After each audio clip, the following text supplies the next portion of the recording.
Chapter 1457.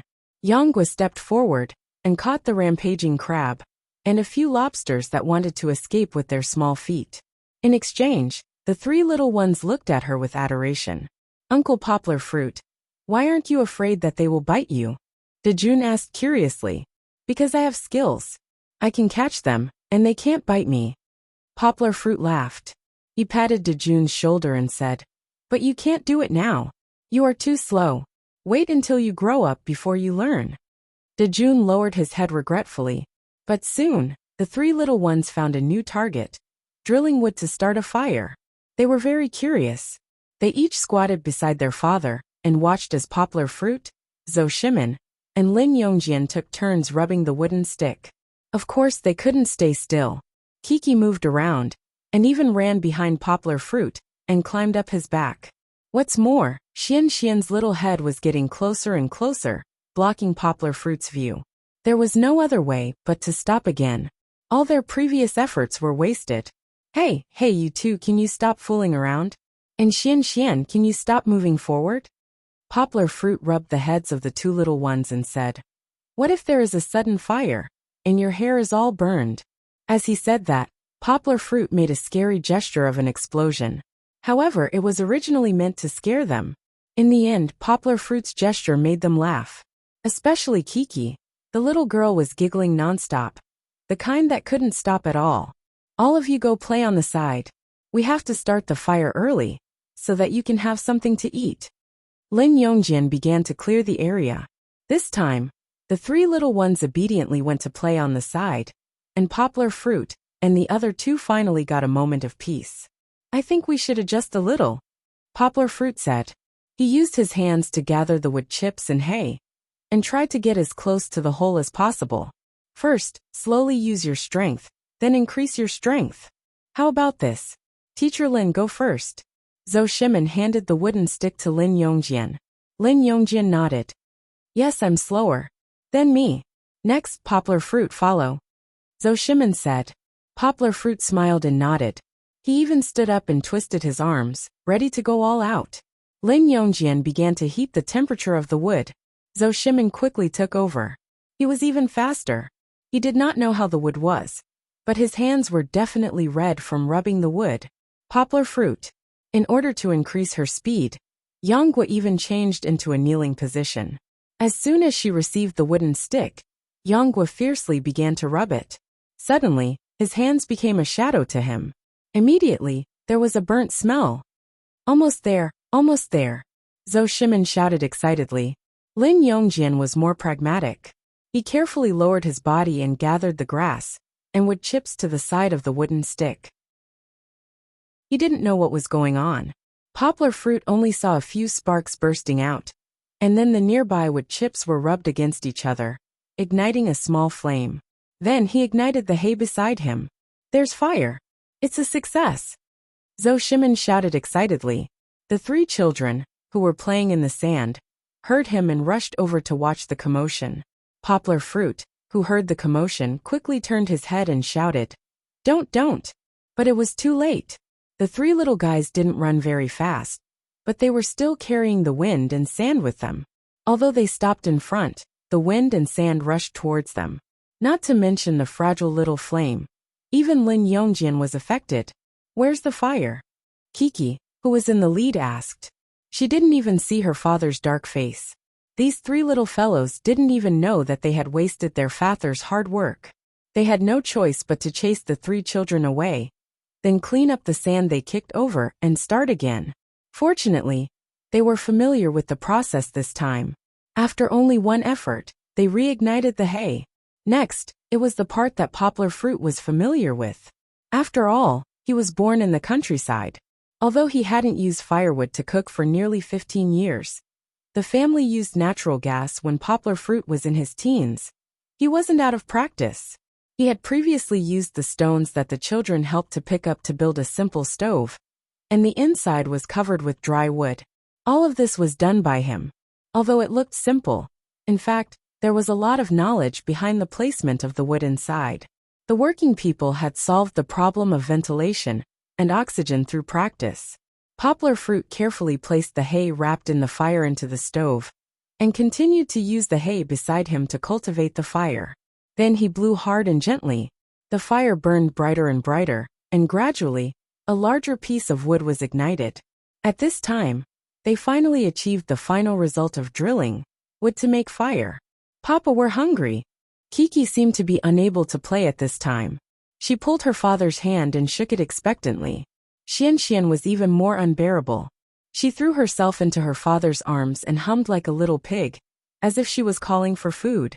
They had just received a reminder from the staff of the program not to eat the lobster. It would be used later. And the rest was up to them. Moreover, what was even worse was that they had to make up a reason not to eat the lobster. All right, since they promised that there would be lobsters later, and even better lobsters to eat, Yanghua and the others decided to forgive them. However, this fabricated reason couldn't be about protecting animals. Therefore, Poplar Fruit suggested that they roast crabs and scallops first. The scallops were easy to roast. They were placed on the stone slab and roasted for a while. When they opened their mouths, they were almost cooked. Come on, have a taste. Poplar Fruit roasted several scallops in a row, one for each of the children. He also took one and fed it to Kiki. Be careful, it's hot. Seeing his daughter chewing, Poplar Fruit asked with a smile. Is it delicious? Kiki nodded and said with a smile in her eyes. It's delicious. Although it was not as delicious as the vermicelli scallops in the hotel. They were roasted by her father after all. Moreover, she was hungry, so she chewed with saliva. However, it was just a taste. They didn't catch many scallops. Poplar Fruit and the other adults didn't eat them. They left all the scallops to the children. Each of them ate 2 scallops. Xian didn't like seafood very much, so she only ate 1 scallop. What about the crab? When they pulled the poor crab out of the fire, they only saw a black piece of charcoal. It was overcooked. Poplar Fruit and Zhou sighed. They had no choice. They were so focused on eating the scallops that they forgot about the crab. Moreover, they were roasting it on the wood. Let's forget about it. I don't think we should waste it. Zhou pushed the 3 trembling lobsters and found an excuse, saying, It's bad. It's worth a few hundred yuan. What about the children who were waiting to be fed? A few scallops were not enough to fill the gaps between their teeth. Chapter 1458. I'm hungry. Xian rubbed her round but empty stomach and said pitifully, I'm a little hungry too. Kiki had only eaten 2 scallops, so of course she was hungry. Dajuan joined in the fun. I'm starving to death. Why do I feel that this episode is even worse than the last time you acted as a beggar? Lin Yongjian laughed as he hugged his son and hid in the tent with everyone else. Acting as a beggar is pretty good, Zhou said lazily. Poplar Fruit was still quite spirited as he laughed. That's because at that time, you acted as a beggar and got buns from Xian, but Teacher Lin didn't. Buns, I want to eat buns. I want to eat buns. I want to eat buns. Hearing the words buns, Xian was the first to get excited. Kiki and Dajuan also began to clamor as they shouted nonstop. Just now, it looked like it was going to rain. So they hid in the tent and used the excuse of taking an afternoon nap to get over their hunger. However, it looked like they could no longer fool them. The adults could still endure it, but the children could not endure it. No, we have to protest. Protest. Poplar Fruit and company jumped out of the tent and tried to reason with the program crew. If you don't give us anything to eat, you should at least give the children something to eat, right? Although you said there were lobsters, distant water can't quench the present thirst. In the end, they managed to get a few packets of biscuits. The children were half full and Poplar Fruit and company also had something to fill their stomachs with. Of course, this segment would not be broadcasted on television. Only Poplar Fruit and company, who were actually recording the program, knew the hardships behind the glamour of recording the program. In the afternoon, the village chief finally appeared again. Lu Yi and company, who were halfway up the mountain, also came down. The 2 teams gathered together and asked each other. They realized that they were all hungry. The feeling of returning to the Stone Age and meeting fellow townsmen immediately made them tear up as they hugged each other and cried. The village chief said a lot again. However, there were only 2 main points. Do you want to eat? Yes, good. Then let's have a competition. The two teams competed. Every competition had different rewards. For example, the first winning team would get a box of matches. Even though Lu Yi, poplar fruit, and the others had successfully started a fire, none of them wanted to use their hands to rub the wooden stick again. After being tormented for so long in the afternoon, even poplar fruit, who had thick skin and thick flesh, had blisters on his palms. It was only after Kiki helped to blow on his palms that they recovered. However, the first competition was to bury people on the beach. Moreover, he was burying his own child. The competition was considered fair. Although poplar fruit had 3 adults, they still had to bury 3 people. Quick, quick! Lie down first. Poplar fruit urged in a low voice. The little girl immediately lay down obediently. She really didn't have the restraint that a girl should have. She wasn't afraid that her hair would be mixed with sand. Moreover, Kiki was very smart. Before the village chief even shouted to start, she had already put sand on her body. Poplar fruit didn't know whether to laugh or cry. He lowered his head and said, "Be careful, don't get sand in your eyes.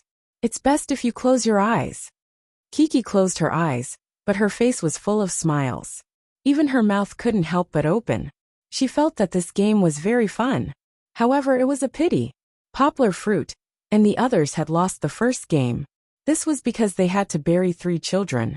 Although it sounded a little scary, it was much more work than Lu Yi and the others who only needed to bury 2 children. Therefore, the first prize, the matches, went to Lu Yi and the others. Zhou Shimin clapped his hands and encouraged everyone. He smiled and said, "It's all right. Without the matches, we can still drill wood to start a fire. Let's try to win the next game." The prize for the second competition was a pot. A pot. Lin Yongjin's eyes immediately turned red. He wanted to cry but had no tears. In the afternoon, wasn't it just a pot that they had begged for? With the pot, the crab would not be roasted into charcoal. With the pot, they could cook seaweed soup for the children. With the pot, they could even cook the lobster. It was all because of this darn pot. Lin Yongjian, poplar fruit, and Zhou Shimin rubbed their palms together. It was as if they were determined to win the prize. However, Lu Yi and the others also wanted the pot. This was because with the pot, they could cook anything they wanted to eat. Without the pot, they could only cook barbecue. The first game was to bury, while the second game was to dig. The village chief had hidden the pot on the beach beneath their feet. If the team managed to dig it up, then the pot would belong to them. Oh! Lin Yongjian took the lead. Poplar fruit and the others clapped. The meaning was obvious. They had a huge advantage in this game. This was because they had 3 people, while Lu Yi and the others only had 2. Hu Jun smiled and said, "That might not be the case. In this game, there is still a huge element of luck." Without further ado, they began digging.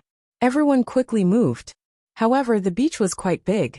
Even if they circled it, it was enough for 10 to 20 people to search.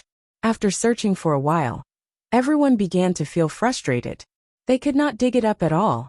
Lu Yi still used his hands as rods to explore the path. He inserted them into the sand and changed to another spot when he did not feel anything. Kiki was working very hard to help her father dig. The little girl's hair had been mixed with sand and was being rubbed and shaken by her father. Now it was a mess. But this kind of mess, coupled with the animal skin clothes on her body, looked a kind of wild beauty. Or it could be said that wild and pure coexisted. Don't forget that the little girl's face was still so exquisite and charming. However, poplar fruit did not have time to care. Even the camera only gave Kiki a few shots. This was because Lu Yi had a new discovery. The most unlikely place was the most likely place. Lu Yi suddenly raised his head and looked at the village chief who was sitting by the side watching the commotion. It seemed like the village chief had not moved for a long time. According to Lu Ye's many years of experience as a variety star bullshit, there was definitely a problem with the village chief. Lu Yi pounced on the village chief and pushed him aside without any explanation. Then, he began digging at the beach where the village chief was sitting. "I don't have it here." The village chief smiled helplessly.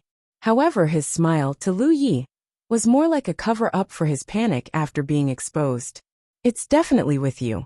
Get up." Lu Yi smiled. The two's quarrel attracted a flock of vultures. Lin Yongjian, Zhou Shimin, and Hu Jun all went up. That's right. No one was stupid. They felt that it was definitely there. If not, why would the village chief struggle? Even Kiki heard the commotion and followed. However, Poplar Fruit did not. He did not join in the commotion. This was because there were already a lot of people there. It was like a group of dogs fighting for a bone. With Lin Yongjian and Zhou Shimin around, he did not want to go up. Why not stay and continue searching for treasure on the beach? Wait, what is this? Chapter 1459. After messing around for so long, the big pot that the village chief was talking about was not under his butt, but really buried in the beach. Lu Yi sighed and patted his head. He had also tested the place where Poplar Fruit had found the pot. Unfortunately, he did not have much patience. Now, it seemed that digging under the village chief's butt was a smart move. However, Lin Yongjian and Zhou Shimin were overjoyed and shouted, "With the pot we can cook lobsters to eat." Xian Xian was dancing at the side. He was smiling so much that his little eyes disappeared. Lobster, lobster, lobster. He did not like eating seafood, but that did not mean that he did not know how to eat it. When he was hungry, anything was delicious. Chi-Chi giggled and got up from the ground. She ran to her father's back and climbed up using her hands and feet. She hooked her hands around her father's neck and said with a smile, "Papa, you're too awesome." However, Nuoi waddled over. The little boy frowned and asked, But we don't have a pot. What do we do?" "It's okay, brother Nuoi. You can come to our house to eat." Kiki poked her head out from behind her father and invited. Poplar Fruit also smiled and nodded. "Yes, Nuoi. You can come over. You have matches to start a fire. And we have a pot. And lobsters," Lin Yongjian added with a smile. At this moment, the village chief stood up. In the following competition, the food would be decided, even though the two teams had already decided to team up. If that team wins, then our elder Jose will bring you to catch lobsters, the real lobster's habitat, and the real big lobsters, the village chief said. Suddenly, the atmosphere became lively. Regardless of whether they would share the food together in the end, it seemed that it was worth it to put in some effort in exchange for a sumptuous lobster feast. Why did he say put in effort? Because the last competition was a tug-of-war, a competition between the fathers. However, from the looks of it, the number of people on Lu Ye's side and Poplar Fruit's side was not balanced. Therefore, the village chief allowed Lu Yi and the others to choose one person to join their team. While saying this, the village chief kept hiding his hands and waving them fiercely, meaning, "Don't choose me, don't choose me." There were two very popular extras in the show. One was the village chief, and the other was producer Xia. The two of them were amiable and loved by the children. More importantly, it was easy to invite them. If there was a shortage of people, they would be approved. However, they couldn't possibly hire the skinny producer Xia for something as physical as a tug-of-war, right? Lu Yi and company's eyes darted around, but their eyes landed on the bulky Elder Joss. They used the Poplar Fruit as a translator to get Elder Joss to come over and help with the tug-of-war. Poplar Fruit also showed off his simultaneous interpretation. Of course, this was just a small interlude. Translation is still the best. Lu Yi chuckled and said to Poplar Fruit. Poplar Fruit rolled his eyes and said, "I'm losing money. I've pulled in some strong reinforcements for you." Wasn't that right? Joss was a bulky Caucasian. Among them, even the bulkiest Hu Jun's arms were smaller than his. Looking at his average height of 1.8 meters and above on Poplar Fruit's side, other than Poplar Fruit's outstanding performance, the 1.6 meters Zhou Shimin, and the frail Lin Yongjian, did not seem to have any competition. It was no wonder Lu Yi was smiling so proudly. However, they seemed to have forgotten about the freak Poplar Fruit. The competition began. In the eyes of the audience, and in the eyes of Lu Yi and company, there was a clear contrast between the strong and the weak. Yet from the beginning, the competition was in a stalemate. Actually, even Zhou Shimin, who was standing in the first place, had a drastic change in expression when the whistle sounded. He felt an irresistible force coming from the opposite side of the rope. Lu Yi, Hu Jun and Elder Joss. The combined strength of the three of them was no joke. But just as Zhou Shimin felt that they were going to be in for a tragedy, the rope he was holding became as stable as Mount Tai. He did not get pulled down by the rope. Instead, he felt a sense of security from having someone backing him up. Of course, Poplar Fruit was backing them up. Poplar Fruit, who was standing at the back, showed his strength. Although standing at the back was the hardest to exert his strength, Poplar Fruit's strength was not something that could be measured by his body size. In places where the camera could not capture, he did not use his Qi Jin. Instead, his muscles swelled up by themselves, causing the animal hide to tighten. Then, he easily neutralized the waves of force that his opponents were pulling at him. What was going on? Lu Yi and company were surprised. At this moment, he did not care if Joss could understand his English. He shouted, "Come on, come on." Joss also felt embarrassed and tried his best to exert his strength. However, he felt that the strength he exerted was like a clay ox entering the sea. There was no response. "It feels like we're pulling a huge rock," Hu Jun thought in surprise. However, to the onlookers this was still a close match. Especially the children. They were anxious and wanted to help. However, the village chief hurriedly stopped them. This was because this had been scolded by netizens on the internet before. On one hand, it was unfair. Children should not be allowed to have the concept of unfair competition from a young age. On the other hand, it was unsafe. What if the adults used too much force, and their elbows hit the children? Or if they lost their balance and fell on their buttocks? Seeing how excited the children were, Poplar Fruit did not intend to continue playing.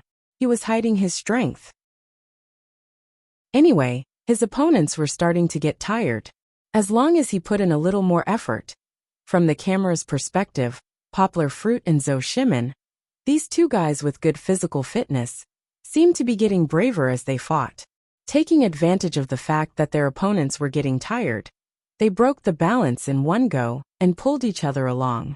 Like a string of gourds, they pulled Lu Yi and company down. "Yay! We won!" Dejun cheered and hugged Kiki and Xian. Actually, winning was winning. However, even if they had reversed a match that everyone thought they would lose, there was nothing to be excited about. This was because the village chief, in the end, still brought the five fathers away and let Elder Joss lead them to look for their lobster feast. Luckily, the program team did not go to the extent of angering the heavens and people. They still prepared a not-so-sumptuous lunch for the fathers and children. After eating, they would have the strength to go hunting. Of course, the ones who went hunting were still the fathers. Just like the primitive people of the Stone Age, the children stayed behind.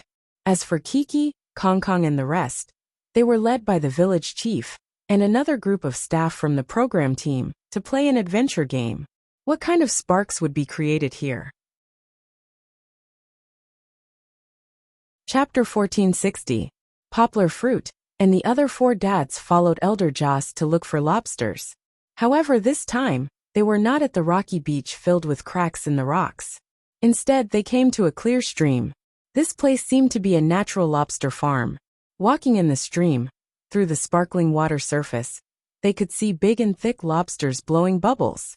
Catching lobsters here was really a blissful experience. It seemed that they were used to their comfortable lives, and were not as agile as the ones in the cracks in the rocks. Poplar Fruit and the rest bent down and gently scooped up a lobster. "Aya, I never thought that catching seafood was so easy." Lin Yongjin chuckled. This laughter had never stopped in the air above the stream. Everyone returned with a full load. Not only did they get enough lobsters, Poplar Fruit, and the rest even got some extra lobsters for the staff to bring back to the hotel, so that the group of mothers could enjoy a lobster feast. The camera returned to the base. Under the lead of the village chief, Kiki and the rest climbed up the steep, stairless hill to explore the mountain. The experienced Kong Kong and Nui took the lead. The two children, especially Nui, nagged along the way like Tang Sanzang. Of course, he was talking about the things to take note of. It was also a display of his strong sense of responsibility as an elder brother. The children's mission was to find treasure. The village chief did not tell them what treasure to look for. Anyway, the treasure was hidden on the hill. Whoever found it would own the treasure. Although this mission was brainless, and if Lu Yi and the rest heard it, they would definitely not let go of this opportunity to mock them. The children were too easy to coax. The moment they heard that there was treasure, their eyes lit up like lanterns. Let's go. Let's go find the treasure. The children scattered in all directions. However, as Xian was still in a daze, he fell behind. Kiki saw him and came back to give him a hand. However, if the entire hill was described as a football field, then the children were like footballs. Even if they kicked and ran, it would take a long time to finish the entire field. These little ones still had to walk with their short legs to search for the treasure. Kiki took Xian to search for the treasure. However, they were always busy on the road of treasure hunting. After a while, Kiki and Xian separated. However, the two children were not that bold.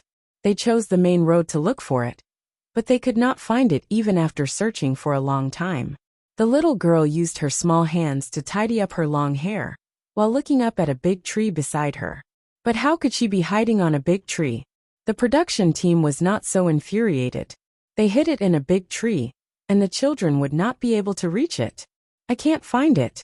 The little girl turned her head and made a face. He didn't know if she was depressed or happy. Anyway, she was very cute. At this moment, Kong floated past her with a cool expression. He seemed to be talking to Kiki, but also seemed to be talking to himself. I think it should be hidden in the bushes. Bing. Kiki seemed to have been awakened all of a sudden. Yes, I'll go look for it too. Kiki jumped up happily. She realized that she had missed a lot of bushes. The little girl was full of energy. Her bright smile warmed people's hearts. In terms of luck when it came to finding things, it seemed that Kiki was the same as her father. They were very lucky. The little girl searched for another 5 minutes. Finally, in a bush, she found the treasure she had been looking for half an hour. It's here! Kiki shouted happily. Not far away, Xian heard the sound. He was also excited. He followed the sound in the bushes, but it seemed that he was lost. Is that an egg? The bushes were only as high as Kiki's shoulders, so Kiki could only tiptoe to look inside. However, she could not see clearly. The cameraman nodded. However, Kiki was not satisfied. She waved her hand and asked the cameraman to turn the camera's viewfinder around. Then, she looked up and through the viewfinder and the cameraman, she saw the egg in the bushes. After a few months of getting along with the little girl, as well as the experience of holding a camera from time to time as a small director, she also had a rough understanding of big things like cameras. Looking at her skillful movement of pointing at the viewfinder, one could tell that she was extraordinarily intelligent. Moreover, she was quite witty. From the viewfinder, the egg was very big. It was a little smaller than an ostrich egg. The color was dark, and there was a faint navy blue color. There was no trace of texture. It looked like a natural gem. It's really beautiful. Kiki liked it immediately. She looked at the bushes in front of her and asked hesitantly, "How can I get it?" In fact, it was difficult to see the situation clearly. The little girl was not tall enough. She could not see, but there was a gap in the bushes that she could walk through. Kiki happened to be standing on the thickest side of the bushes. Fortunately, she had a cameraman uncle who liked her very much. When Xian finally found the bushes, he saw that the bushes were empty. He was one step slower. The treasure had been taken by Kiki. At that time, Chi-Chi didn't have the mentality to take the treasure for herself. She carefully picked up the egg and cradled it in her arms, as if she was protecting a newborn baby. Brother Kong, Brother Nuai. Kiki came out from the bushes. She saw her friends and shouted. Her voice was full of joy and happiness. Look, I found it. What is it? Kong and Nuai surrounded her. It's a bird egg. Kiki happily showed it to them. Nuai opened his mouth exaggeratedly and smiled. Wow, Kiki, you're amazing. Kong looked at it for a while and patted Kiki's shoulder seriously. Kiki, you have to protect it well. If you don't break it, you'll be sad again. Kong had seen the past live broadcast on TV. He knew the story that had not happened to him like the back of his hand. These words immediately reminded Chi-Chi of that heart-wrenching experience. Although Nuai comforted her, and later Mama comforted her, Kiki did not want to feel the pain and guilt again. The little girl hesitated. She hugged the egg and looked left and right. She walked over to the village chief and held out the egg. Village chief, this is for you. Can you return it to its mama, Ma? She seemed to be afraid. She did not want to take on this heavy responsibility. If she failed, it would mean the loss of a life. The village chief waved his hand and did not want to take the egg. He said, Kiki, since you found it, it means that you have fate with it. Before your father comes back, you have to protect it well. Chapter 1461. Perhaps, when the production team designed this game, they did not think about the conflicts that would occur later on. They only wanted to show the children's mutual aid and friendship.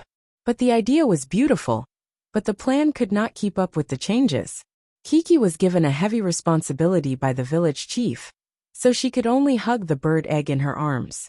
Even though Nuoyi's side was bustling with activity, she still stood far away, not daring to go forward. She was afraid that she would break the egg again if she joined in the fun. There's a big bug here. Look, I found a big bug. Nuoyi's surprised shout was heard. Kong Kong and Dejun, who were wandering around in boredom, immediately ran over. They went over and took a look. The two boys immediately retreated 2 steps in shock. The knowledgeable Dejun said, Aya Nuoyi, you're wrong. This is not a big bug, it's a lizard. I've seen it in the pet shop before. Kong Kong nodded and said, but this was only found in the wild, so it should be a wild lizard. The two of them were typical armchair strategists. They stood a meter away and looked like they were trembling, but they spoke as if they knew a lot. Xian finally walked out from the bushes, but was once again separated by the lizard. Little fatty Xian was a little dazed today, but he did not forget his fear of reptiles. No, I don't want. Xian retreated in fear. Don't be afraid, Xian, it won't eat you. Big brother Kong Kong quickly went forward to comfort him. Little did he know that his comfort only made Xian feel even more afraid. It could even eat people. Kiki stood far away, so she could see very clearly. However, the little girl was not afraid. She was a daring person, and liked to make friends with any animal she had never seen before. Perhaps if there was a tiger in front of her, Kiki would not be afraid. Of course, a tiger might not hurt Kiki. The little girl had a natural affinity with animals. But now Kiki did not go forward. She hugged the bird egg and watched from afar. The responsibility of protecting the bird egg suppressed the little girl's curious nature. On the lizard's side, Nuyi had become another daredevil other than Kiki.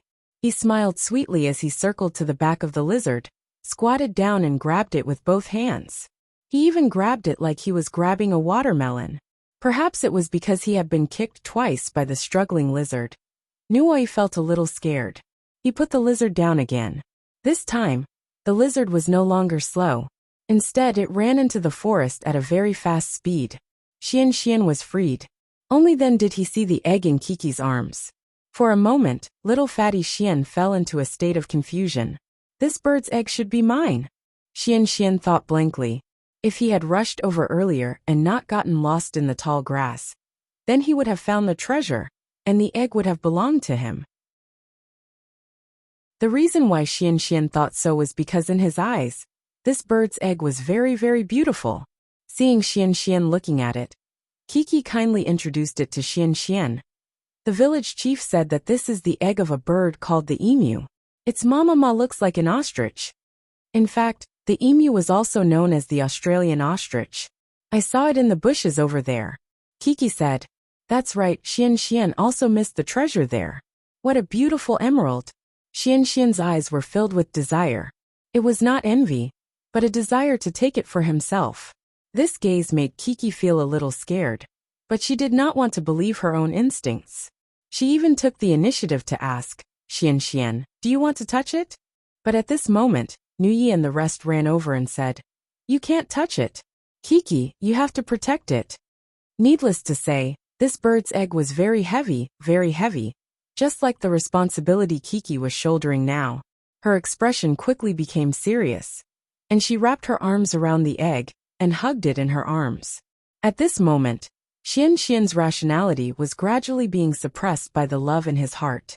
He tried to reach out and touch it, but Kiki dodged and said, Xian, you can't.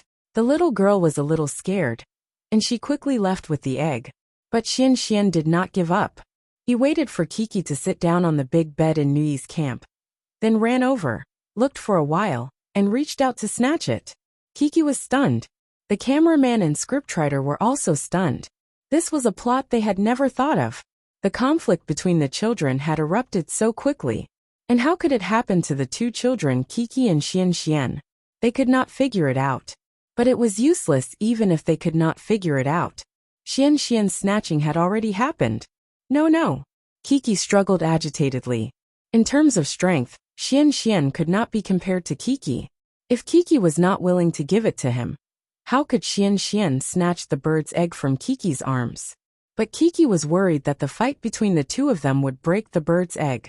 The heavy responsibility made the little girl's agitation turn into rationality.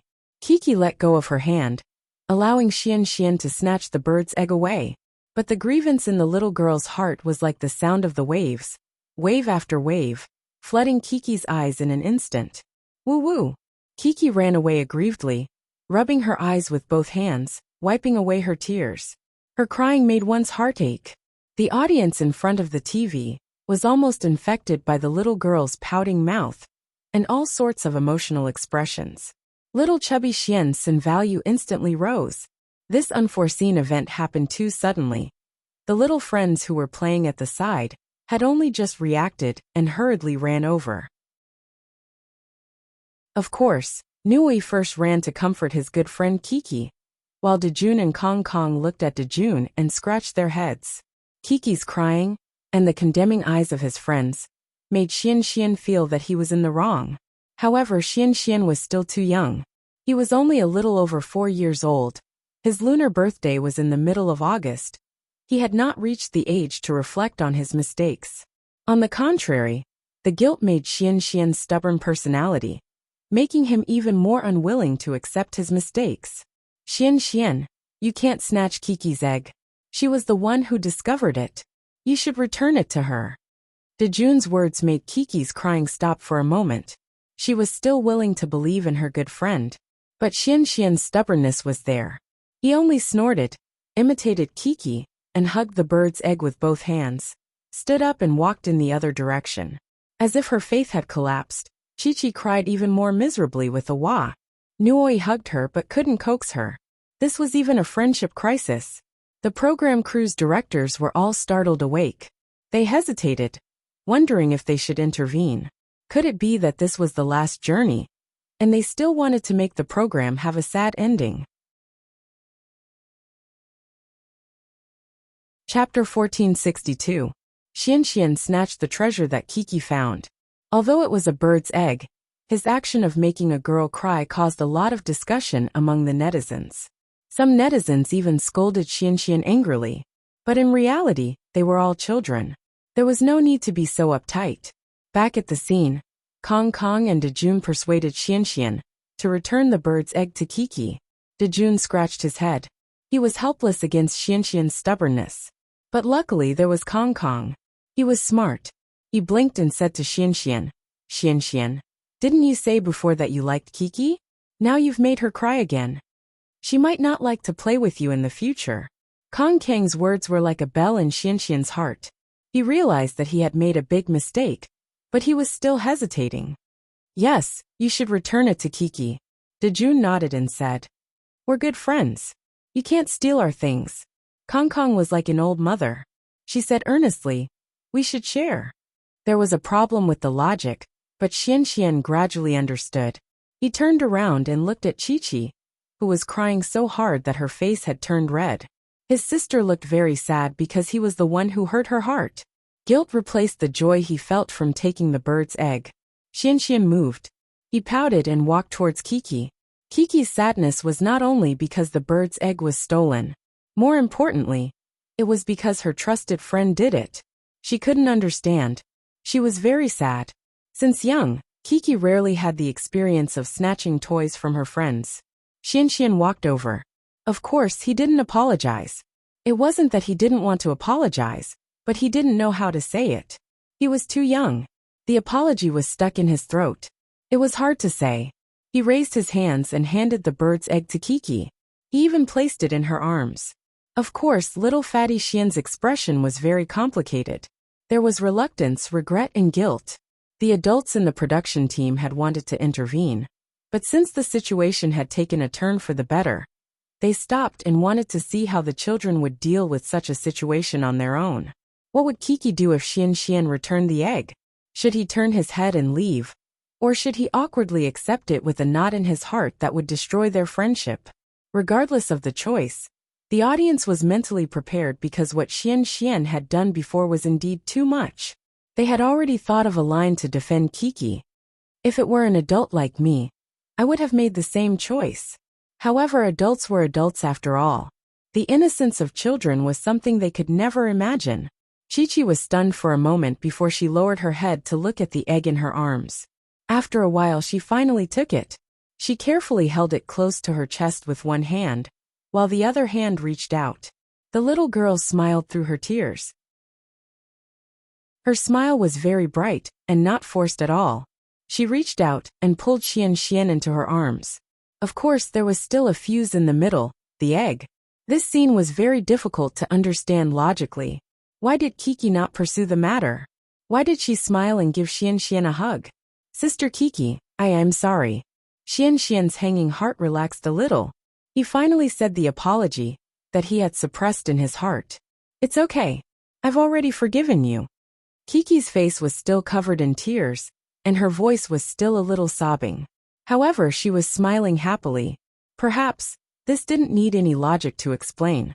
Between children, gratitude and grudges were just clouds in the past. Even if it wasn't resolved now, it would probably disappear in a night. Chi-Chi had merely resolved this conflict even faster than before. It had to be said that sometimes, a smile could resolve conflicts better than coldness. It could unite people's hearts. Seeing Kiki and Xian hugging each other like brothers, Nui, Kong and Dejun also cheered and hugged them in the middle. Aya, don't squeeze anymore. Kiki giggled in the middle. If you squeeze again, the egg will break. The little girl still didn't know what the meaning of this sentence was. In any case, she made the audience in front of the TV laugh. Hearing Kiki's cry, Kong and the others let go of their hands.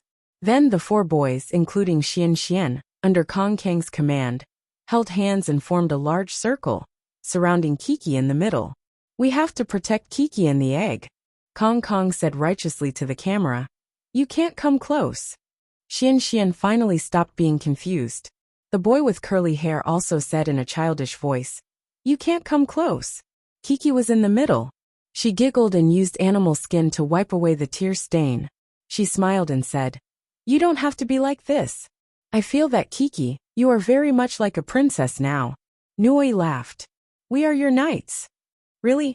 Hee. The little girl was so happy that even her eyebrows seemed to be smiling. This was quite good. She was laughing without a care in the world. Good friends should be like this. If you did something wrong, you should change and be brave enough to apologize.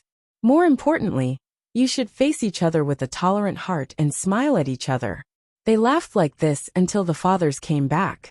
Even at the bonfire dinner by the seaside, they ate cooked lobsters. Everyone was happy and harmonious. They didn't know that the children had a friendship crisis in the mountains. If you didn't tell me, I wouldn't know. In front of a screen, Poplar Fruit laughed while being interviewed. I just watched the video and understood the cause and effect of this matter. In fact, Poplar Fruit was quite surprised and happy with his daughter's performance. After a pause, Poplar Fruit spread his hands and said with some emotion, Everyone has seen it. Sometimes material things and treasures are really not important. What is important is the feelings between us. Poplar Fruit said sincerely. Xian might have done something wrong in the beginning. At the beginning, Kiki shouldn't have avoided letting Xian see the egg. Poplar Fruit laughed. His laugh was quite relaxed. We should allow children to make mistakes and have a more tolerant attitude. The question is whether they can learn from their mistakes. Xian will be a good child. Poplar Fruit gave a thumbs up. He wouldn't pursue the matter. He did it. He was able to put down his pride and apologize. This is very rare. Sometimes, we adults can't be as brave as him to admit our mistakes. I believe that he is great now, and he will be great in the future. The debate should stop for a while. How can there be no twists and turns in the path of growth? We should be glad that the children are developing in a good direction. Furthermore, their friendship would become even stronger after going through so many twists and turns.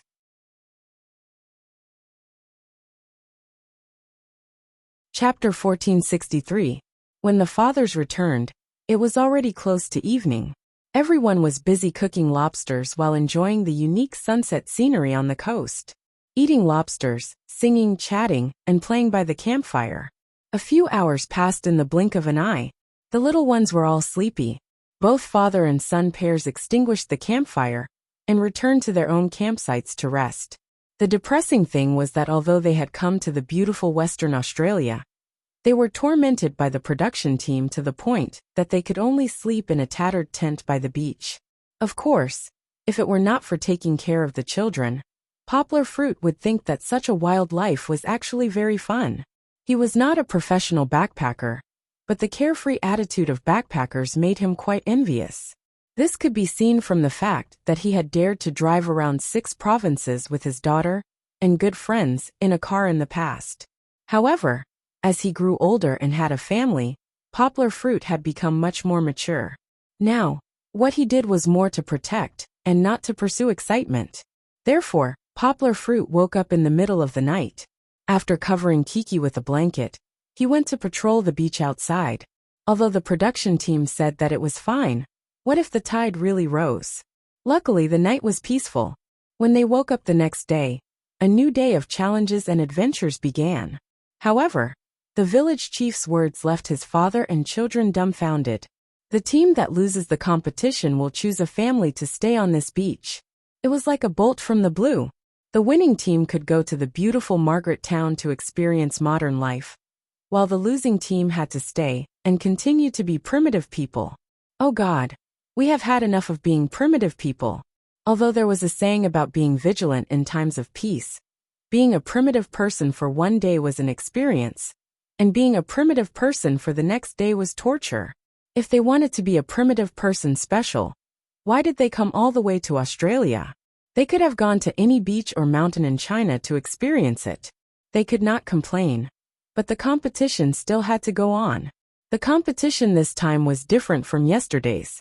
It was a game that Poplar Fruit had seen in a Korean variety show before. Each team would pick a clam and roast it with fire to make it open its mouth. Whoever was the fastest would win. In this way, Poplar Fruit's team's advantage in numbers was gone. The only thing left to compete was their luck and their so-called skills. Start a fire first and use dry grass to ignite the branches. This was only the preparatory stage. After the village chief gave the order, the 2 teams rushed forward and chose their own clams. Zhou Shimin was the one who picked the clams. Poplar Fruit was responsible for starting the fire. Lin Yongjian used his eyes to urge the clams to open their mouths. However, no matter how much he shouted, the clam opened its mouth a few seconds later than Lu Yi and the rest. The late excitement turned into disappointment. Misfortune fell upon Poplar Fruit's team, who would want to stay behind and endure the desolate beach and the lonely ancient times. Obviously, even the most enthusiastic Poplar Fruit and Zhou Shimin were not willing. Even if they were willing to stay, they were sacrificing the children's wishes. Didn't they see that Kiki, Xianxian, and Dejun all had red eyes and were unwilling to be abandoned on this beach? How about this? We'll all stay behind. We won't go to town. Hujun was the oldest and was not afraid of going against the program team. He waved his hand and said. Lu Yi also said very loyally, "Yes, we'll go together if we want to go. If we want to stay, we'll stay together. If someone has to stay, we'd rather not go anywhere." Lu Ye's speech was more inspiring than Hujun's words. It also made the fathers and children determined to fight against the program team's tyranny. All right, the village chief clapped his hands and said with a smile, "Since everyone is so united then." He deliberately dragged his voice to make everyone anxious and wait for judgment. He smiled and said, "As a reward, we announce that everyone can enter the city." Really? Wow, that's great. Ha ha ha. Suddenly, the scene became a sea of cheers. Poplar Fruit also let out a big sigh of relief. He smiled and carried Kiki up, his face full of joy and joy. If the village chief insisted, he might have held Kiki's little hand and let her take the initiative to take on the difficult task of staying behind. However, in reality, the village chief insisted on letting the father and son stay behind. It made people feel that it was not humane. A parent-child program did not need to be as cruel as an adult reality show. It should be more humane and designed to be more heartwarming. Zhou Shimin and Xianxian stayed behind because they wanted to stay. Xiaohan did not see the need for them to stay. Since they could enter the city, then the mission was given to them. Let's talk about the children's mission first. The two boys, Kongkong and Xianxian, went to the supermarket to buy groceries, while Dejun brought Kiki and Xianxian to buy delicious food.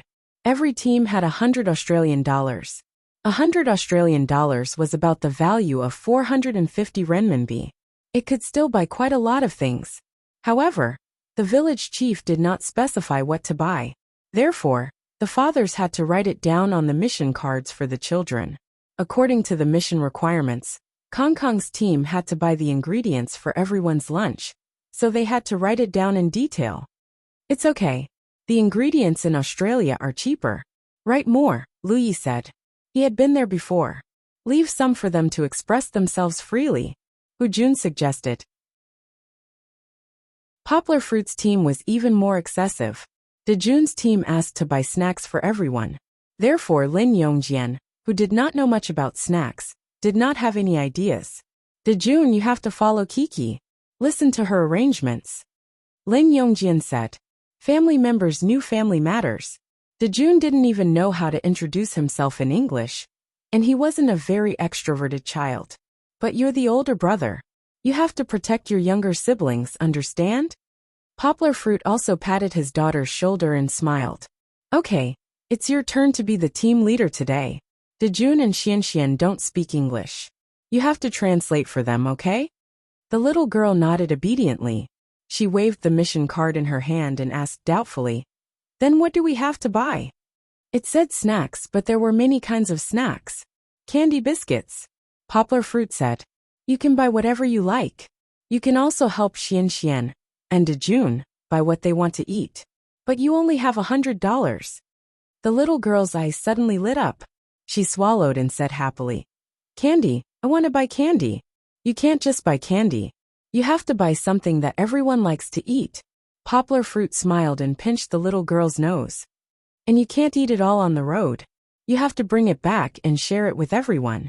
100 Australian dollars was a little too much. Poplar Fruit said. If you have more money, you can find Kongkong and the others and ask them what they want to eat.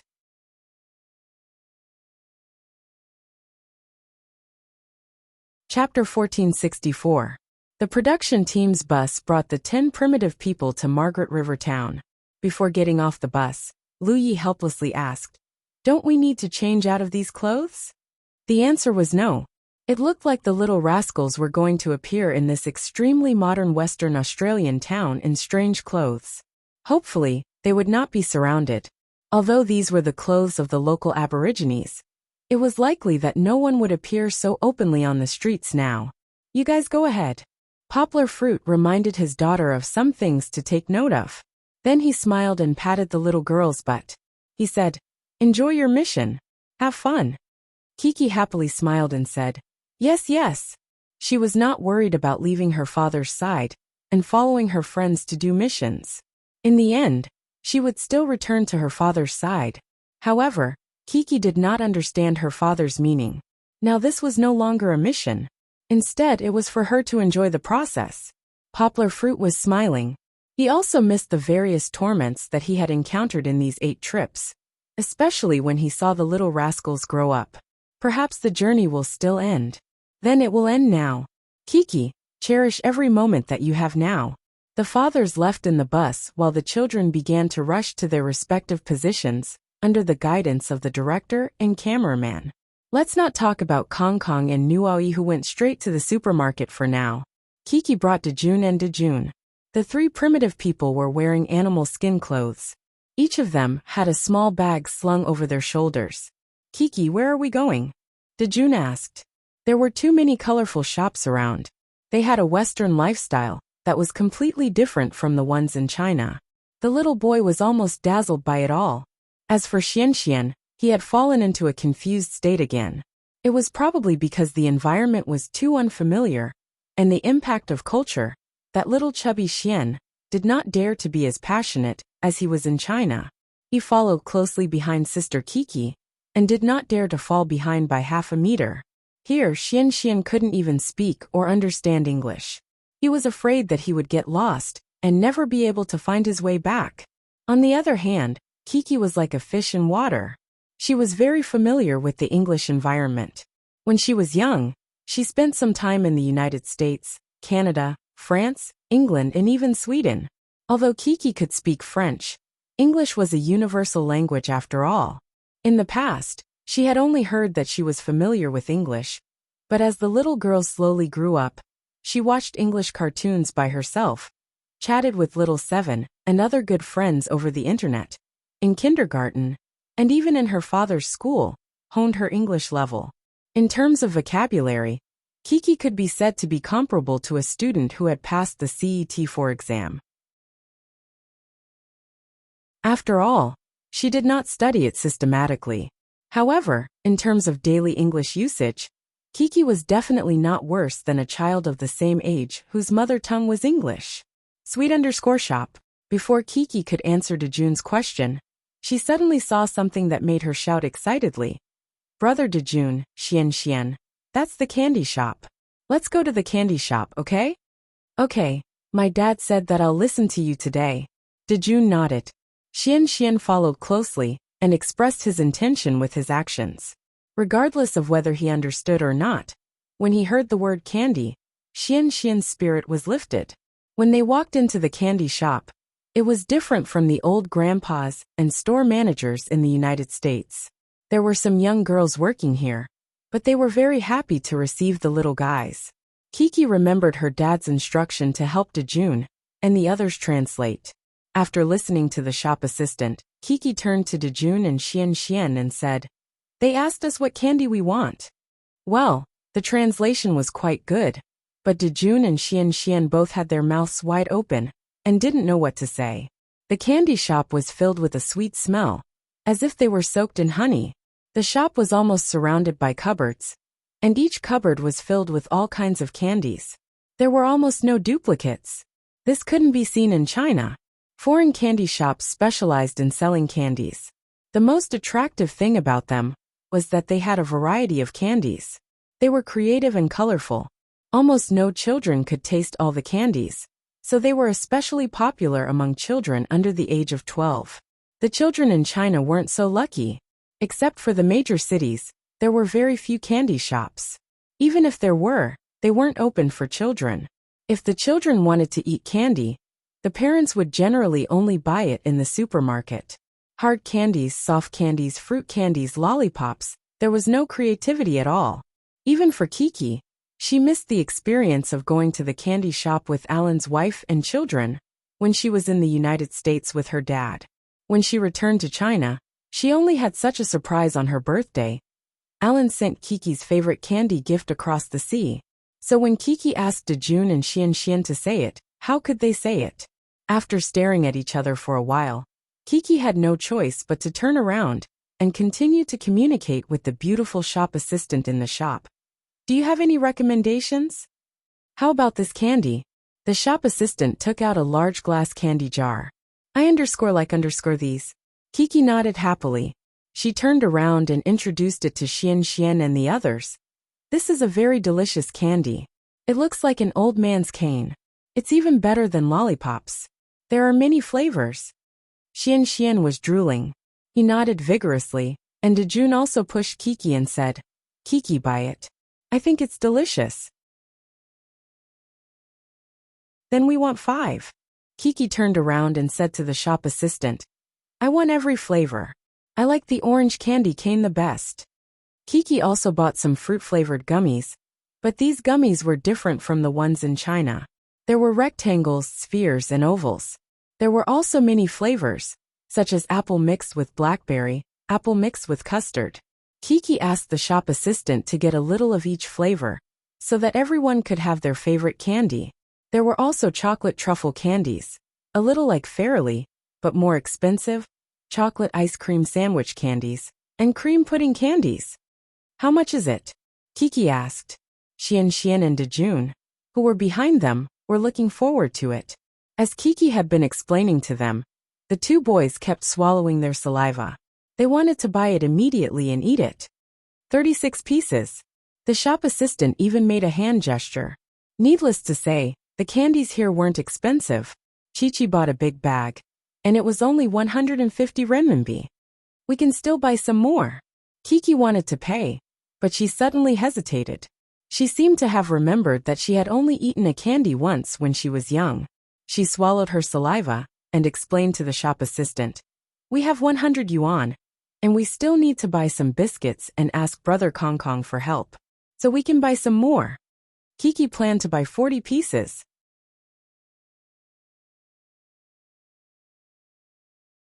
Chapter 1465. There was a saying in the encyclopedia. When a character shows different characteristics from the original image, or multiple contradictory characteristics exist at the same time, this is called contrast cuteness. At this moment, the little girl in the camera was really cute. My daughter, who had black hair and black eyes, was doing the accounts with the beautiful shop assistant with brown curly hair, like an old accountant. The contrast caused a strong visual conflict. Kiki's mind was very clear. She had already spent more than 30 yuan, which was just enough to make up for 40 yuan of candy and 20 yuan of biscuits. Candy was much better than biscuits. This was the point that the three little guys agreed on. Then, with 40 yuan left, they could go to the supermarket and meet up with Kong Kong and the others. They could also buy other things that they liked. Finally, the little girl wanted to buy a candy that was hidden deep in her memory, but she had only eaten it once. "Excuse me, do you have that kind of candy? It's a little hard on the outside. No, it's crunchy." Kiki tried hard to recall. She raised her head and explained. "Then the inside is like cotton candy. It's very delicious, sour and sweet." "I know," the shop assistant said with a smile. "You mean flying auctioneers?"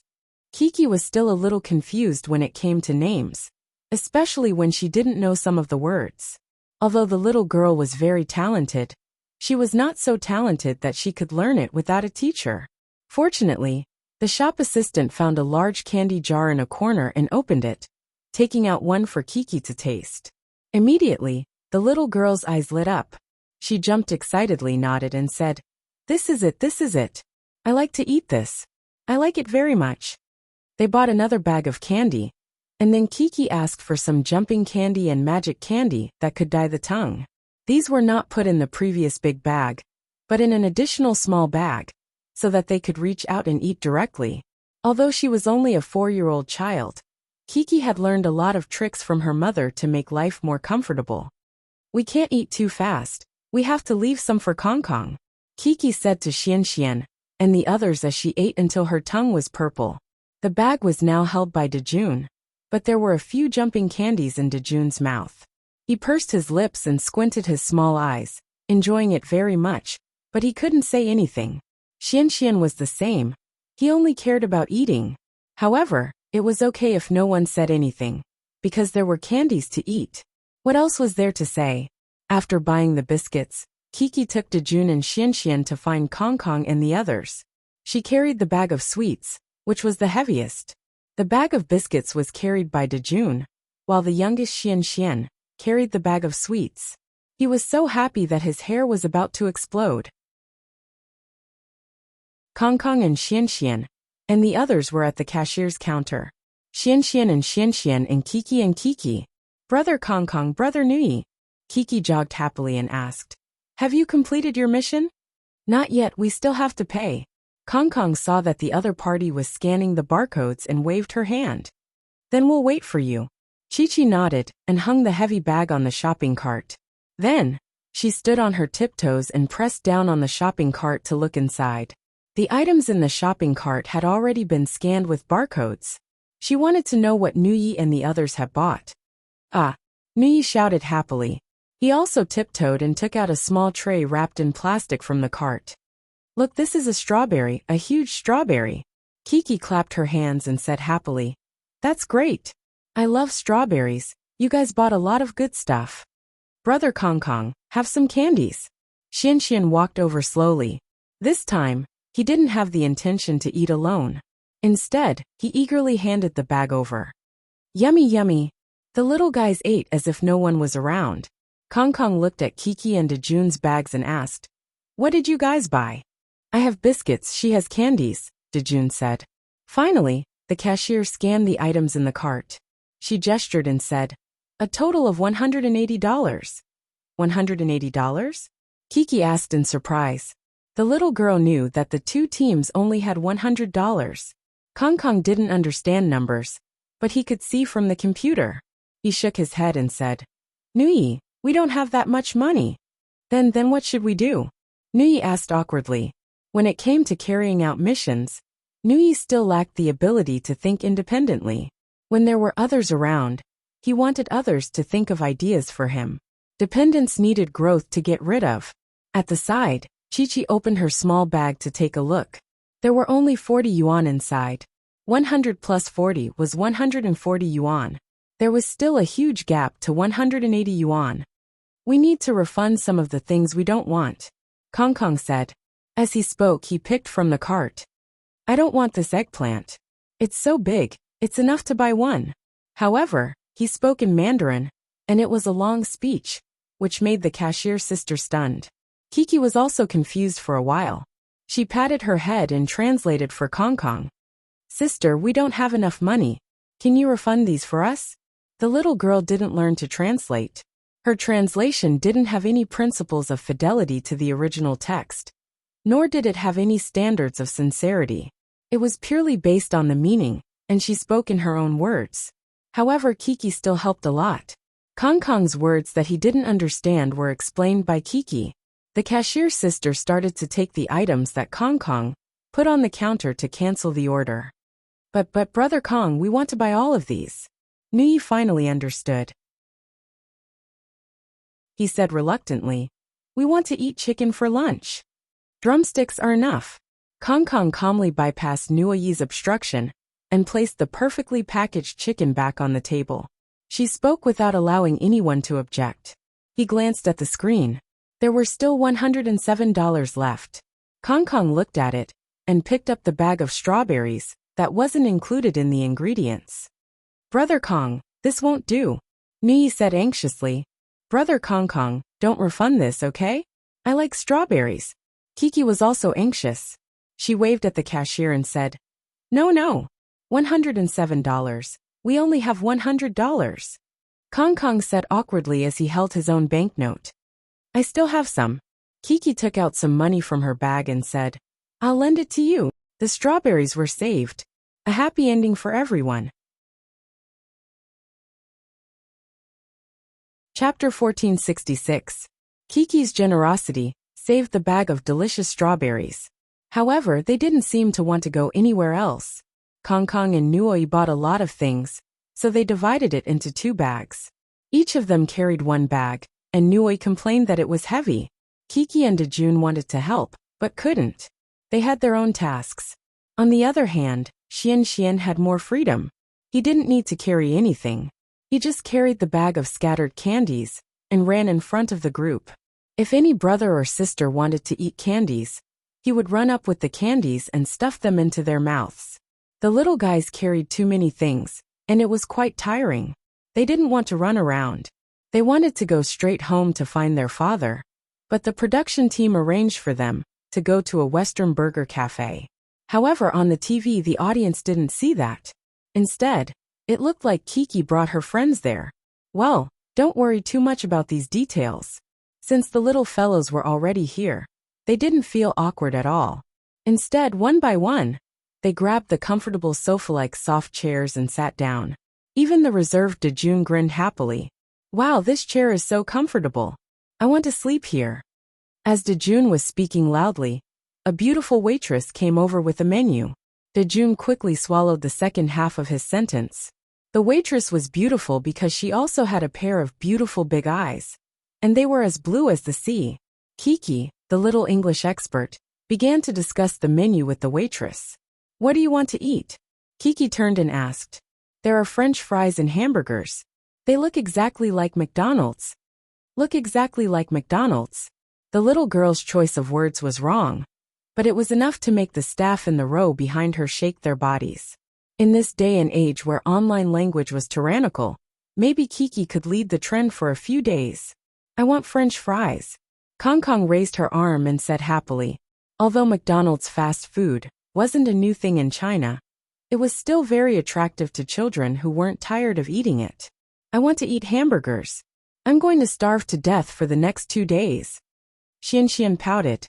He really didn't like seafood, and he didn't eat much of the lobster yesterday. It was Zhou Shimin who forced him to eat some. Kiki nodded. She turned to the waitress and said, "We want fries and hamburgers." Whenever her friends said something, she would translate it for them. If they didn't know what to say, she would just point at the pictures on the menu. Then the waitress said it again. She repeated it and remembered it. "Do you guys want a milkshake?" Now it was the waitress's turn to ask her. The English name of milkshake was milkshake, but Kiki really didn't know what it was. Fortunately, there were pictures on the menu. "Isn't this just a milkshake?" Kiki had eaten it before. It was super delicious. Yes. The little girl's eyes lit up. Then, "Do you want a chocolate milkshake or a milkshake?" The waitress asked. Chi-Chi then turned around and repeated this sentence to her friends. "She's asking you guys if you want chocolate milkshakes or milkshakes." The translation sounded very amateur, but no one blamed Kiki. On the contrary, there was a lot of praise on the internet. She is really a scholarly family. This child is really different from others. I think Poplar Fruit taught her well. He must have some special parenting methods. Who knows? Please share. The two girls were definitely mothers. However, if they knew that Yonggu didn't train Chi-Chi well, would they be angry with their child who had been in countless cram schools? That's because Yonggu's genes are good. How bad can the child of Emperor Ama's personal translator be? "Hey brother, please open the door and check the water meter." "Poplar Fruit, I want to give birth to a monkey for you." Back on the show, Dejun was a little impatient. He was confused by the string of English words, and Kiki was diligently translating for him. He couldn't help but compare Kiki's translation with the other party's English. "Okay." Dejun bent down and put his hands on Kiki's arms as if he was kneeling down. He said with a headache, "Kiki, help us decide. I'm so tired." The little boy seemed to be a little impatient. However, Kiki didn't care too much about it. She turned to the waitress and said, "Well, that's all they want, and do you have a yogurt milkshake?" "Of course," the waitress said with a smile. "Then I want a sour grandma milkshake," Kiki said happily. "Okay, is that all?" Kiki looked at her friends who seemed to have no desires in an unfamiliar environment. She turned to the waitress and nodded. "How much is this?" 20 yuan. The waitress secretly glanced at the program crew and seemed to blink. Then she gestured with her fingers and asked, "So you all want it, right?" There was a trap hidden in her words. Otherwise, why would the program crew ask the little guys to come to this small shop? However, Kiki didn't notice the dirty tricks of the program crew, so she nodded happily. Then, like her friends, she shrank her body into the sofa and stretched lazily. "Aya, I'm so tired too." She had played a big role today. She was the translator, responsible for communicating with the shop owner, the cashier, and the waitress. She even carried a big bag to so many places. Even the energetic little girl felt that she needed to rest. Of course, not to mention the program crew. If Poplar Fruit followed behind, he would probably have a whole new level of respect for his precious daughter today. Because Kiki had never been so confident, neat, and smart when dealing with strangers in the past. Never before. Not to mention English. Even Chinese didn't have such a performance that made people give her a thumbs up. Kiki was born into a wealthy family from the time she was sensible. Although Poplar Fruit didn't spoil his daughter, he didn't let her suffer at all. What letting his daughter go out to buy soy sauce? That only happened on TV. Maybe she had left her father to complete a mission a few times, but that was only during the few trips she took to record the program. Moreover, she had never been so confident before. Maybe a lot of this was from her observation in life, but it could be seen that Kiki had really grown up. She was starting to grow up. She was more outstanding than Dejun and Nua E of the same age. She was even comparable to Kong Kong, who was a few years older than her. This was a good thing.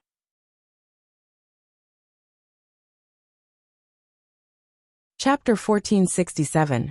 When the waitress went to prepare the food, the friends sat comfortably on the sofa and chatted like adults. Nui frowned and said, "Aya, we've used up all our money, what should we do?" Kiki got up and said, "Nui, don't be afraid. We still have money. Don't worry, I'll treat you." Her tone was like an adult. If it wasn't for her sweet smile, Poplar Fruit would have thought that his daughter's tone was like Zheng Yujia's. Nui immediately beamed with joy and gave her a thumbs up. "That's great, Chi-Chi. You're my good friend." Kong Kong asked doubtfully, "Kiki, shouldn't you use your money to buy good food? If you spend it here, won't you be scolded when you go back?" The little boy was more considerate. Kiki thought and shook her head. "No, we've already bought a lot of good food. My dad said that we can buy whatever we like." "Yes, we bought biscuits." Dejun agreed. "A lot of biscuits, and Kiki has a lot of candy." "I have a lot of candy here too. It's super delicious. It's super delicious." Xian picked up the bag and was silent for a long time. He had been eating for a long time and finally had a chance to show off. He was so happy that he opened his mouth wide and danced as he spoke. Xian, look at your tongue." Kong Kong seemed to have discovered a new world. He suddenly got up from his seat and said with his eyes wide open, "It's blue. It looks like it's poisoned." Look. After Xian stuck out his tongue, Kong Kong excitedly jumped over to check. Nui also made a surprised expression. However, Kiki, Dejun and Xian weren't afraid, especially Kiki. She giggled and waved her hand, saying to Kong Kong, "Brother Kong Kong, it's not like that. Look at my tongue." She stuck out her cute tongue, which was a seductive purple. Dejun copied Kiki and said, "Look at mine is golden. What's going on?" Kong Kong was a little confused. "We ate a kind of candy." Kiki didn't keep them in suspense. She smiled and explained to Brother Kong Kong, "That kind of candy can dye our tongues into other colors. It's super fun. Nui also ate it just now." Kong Kong turned her head and realized that Nui's tongue had turned bright red at some point. "Did my tongue change color too?" Nui was no longer afraid. Instead, he asked happily as if he had joined a large group, "What color is mine?" Dejun sat beside him and turned Nui's head to examine it. Then he laughed and said, "Red as if you're bleeding." "Ouch, my tongue is bleeding. I'm a vampire." Blah blah blah. Nui said while dancing with joy. He also teased Dejun to the point that he danced with joy and played along with him. "Brother Kong Kong, do you want it?" Xian found a color-changing candy that he hadn't eaten. This one was green and handed it over. "Okay." Kong Kong didn't mind. He pinched his throat and pretended to be an old lady. He took the candy and ate it. This was great. The tongues of the 5 little ones all turned colorful. It was as if they had found a new toy. Each of them bared their fangs and brandished their claws at each other, roaring like wild beasts emerging one after another. It wasn't until the waitress came out with the food that the 5 little ones shyly closed their mouths. However, their foreheads were full of sweat, and they were full of energy. Who was the one who shouted that they were tired? Wait a minute. Kiki suddenly realized something was wrong. Why were there so many? A few waitresses and waitresses followed the waitress from before. They carried plates and filled the table in front of them. Everyone had a plate in front of them. There were fries, hamburgers, and milkshakes. God! The little one was stunned. She looked at the table full of food, and a few question marks floated above her head. We ordered so much. Isn't it too much? It seems like we can't finish it. What should we do? The innocent little girl didn't expect that this was a trap set up by the production team and the waitress. She was still wondering if she had made a mistake before. She had asked the waitress to order only one portion of food. In the end, it became one portion per person. Wow, there's so much good food. Nui happily went to the front of the table. He was dazzled by the food. In the end, he took the fries in front of him and tasted it. Delicious, super delicious, Nui said while giving a thumbs up. Kiki looked at the waitress, and then looked at her little friends. She was actually still a little confused, but the little girl didn't take it to heart. Now she also wanted to eat good food. For example, the yogurt milkshake that she ordered. Brother Kong Kong, this is your chocolate milkshake. Kiki knelt on the chair with both her elbows on the table. She turned each cup of milkshake and looked at the label on it. Then, she distributed the milkshake to her little friends according to the order they had ordered. The milkshake was very delicious. It was like ice cream. Usually it was eaten with a straw. However, Kiki used a small spoon. She felt that by eating slowly and tasting it slowly, she could enjoy the cold and delicious taste of the yogurt milkshake more. I love eating this. It seemed that there was nothing that Kiki didn't like to eat today. She was the one who had picked it all. At this time, only Kiki was talking. The other little friends were eating the food in front of them with all their might. They weren't very hungry. Other than Xian, everyone was eating the best milkshakes. Xian seemed to be really hungry. He directly held a hamburger and ate it heartily. His cheeks were bulging as he ate. Little Peng Xian hadn't eaten well for more than a day. He didn't seem to have any ability to resist this kind of meaty hamburger at all. Xian ate a little too quickly. When Kiki saw this, she quickly opened the milkshake for him and put in a straw so that he could drink some water.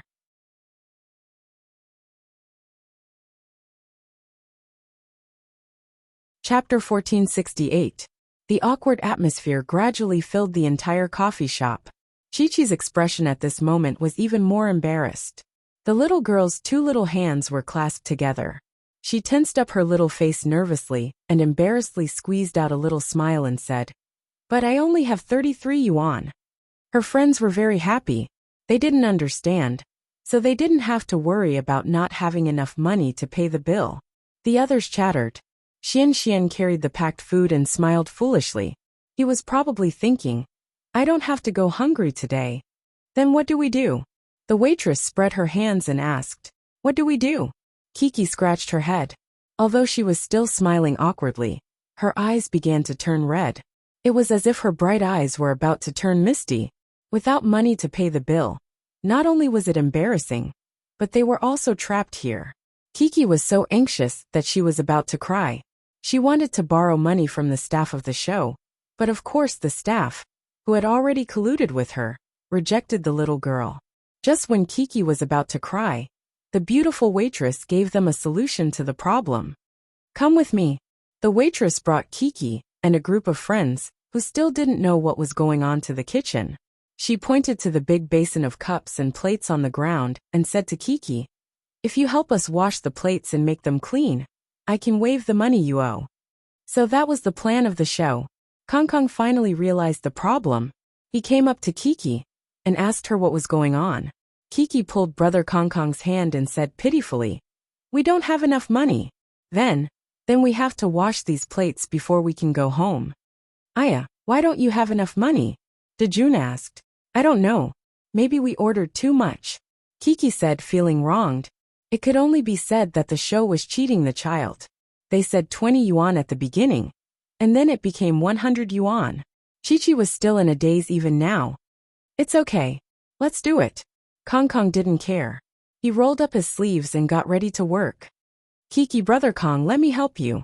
Nuai put the things on the ground next to him, rolled up his sleeves and squatted down. "Use this to wash the dishes first." The waitress handed over a few dishwashing foam and detergent and said, "After washing, rinse with this hot water." It wasn't very difficult. What was needed was a concerted effort. Kiki, Nuai and Kong Kong washed the plates. It was inconvenient for little Chu Xian to squat down, so he and Dejun, who was a clean freak, used a hose to wash off the foam from the plates. Although the large basin of plates looked shocking, with the cooperation of the 5 children, it didn't take long to wash them. Whether or not they were clean was another matter, but none of them gave up midway. Furthermore, the 5 children were intertwined together like 5 fingers, clenching their fists. The friendship between them seemed to have been sublimated in the past few months of the journey, and each child had also grown up. They slowly became strong, sensible, and friendly, which was very rare. Taking responsibility for their mistakes, after washing the large basin of plates, they also took a photo with the 5 cute children. The waitress also waived the money they owed.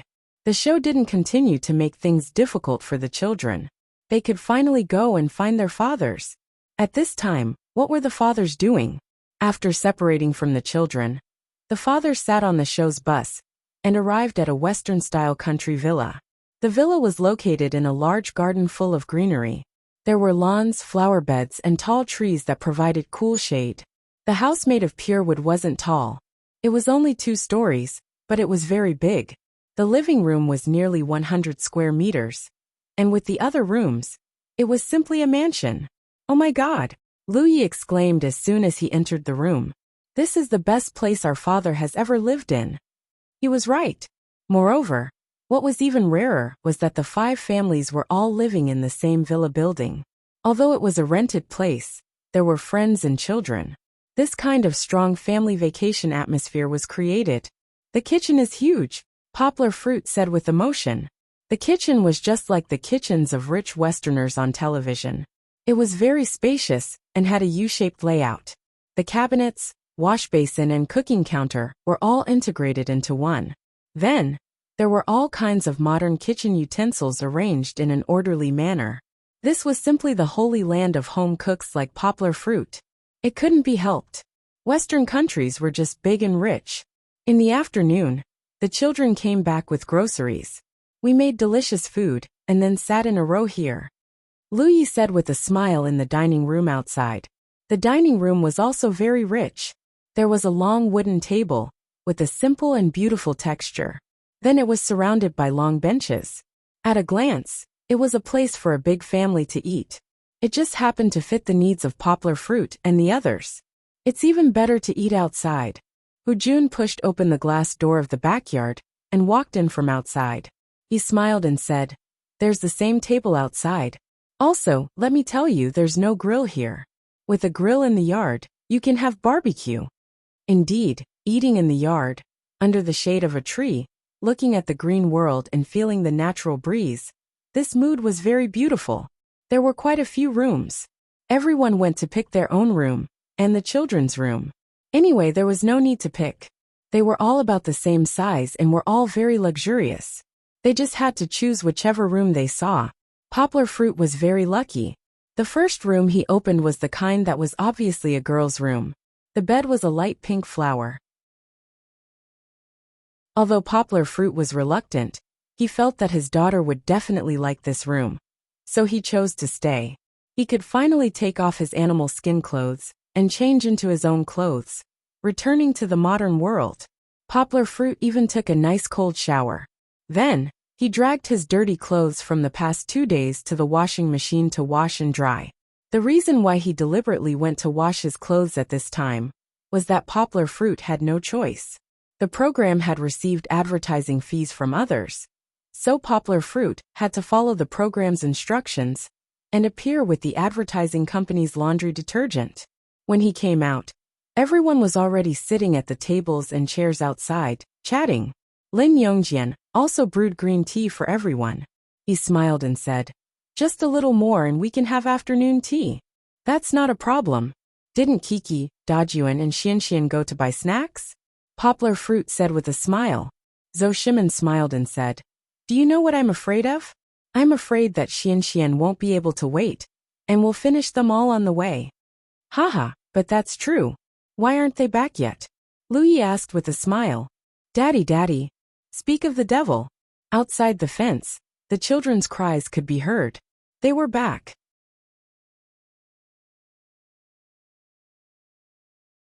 Chapter 1469. Papa. Poplar Fruit couldn't wait. He didn't go around to the front yard. Instead, he went through the thick bushes and fences along the narrow path. As soon as he came out, he saw his daughter running over happily. "Thank you for your hard work. Let me give you a kiss." Poplar Fruit smiled, picked up his daughter, and kissed her little face.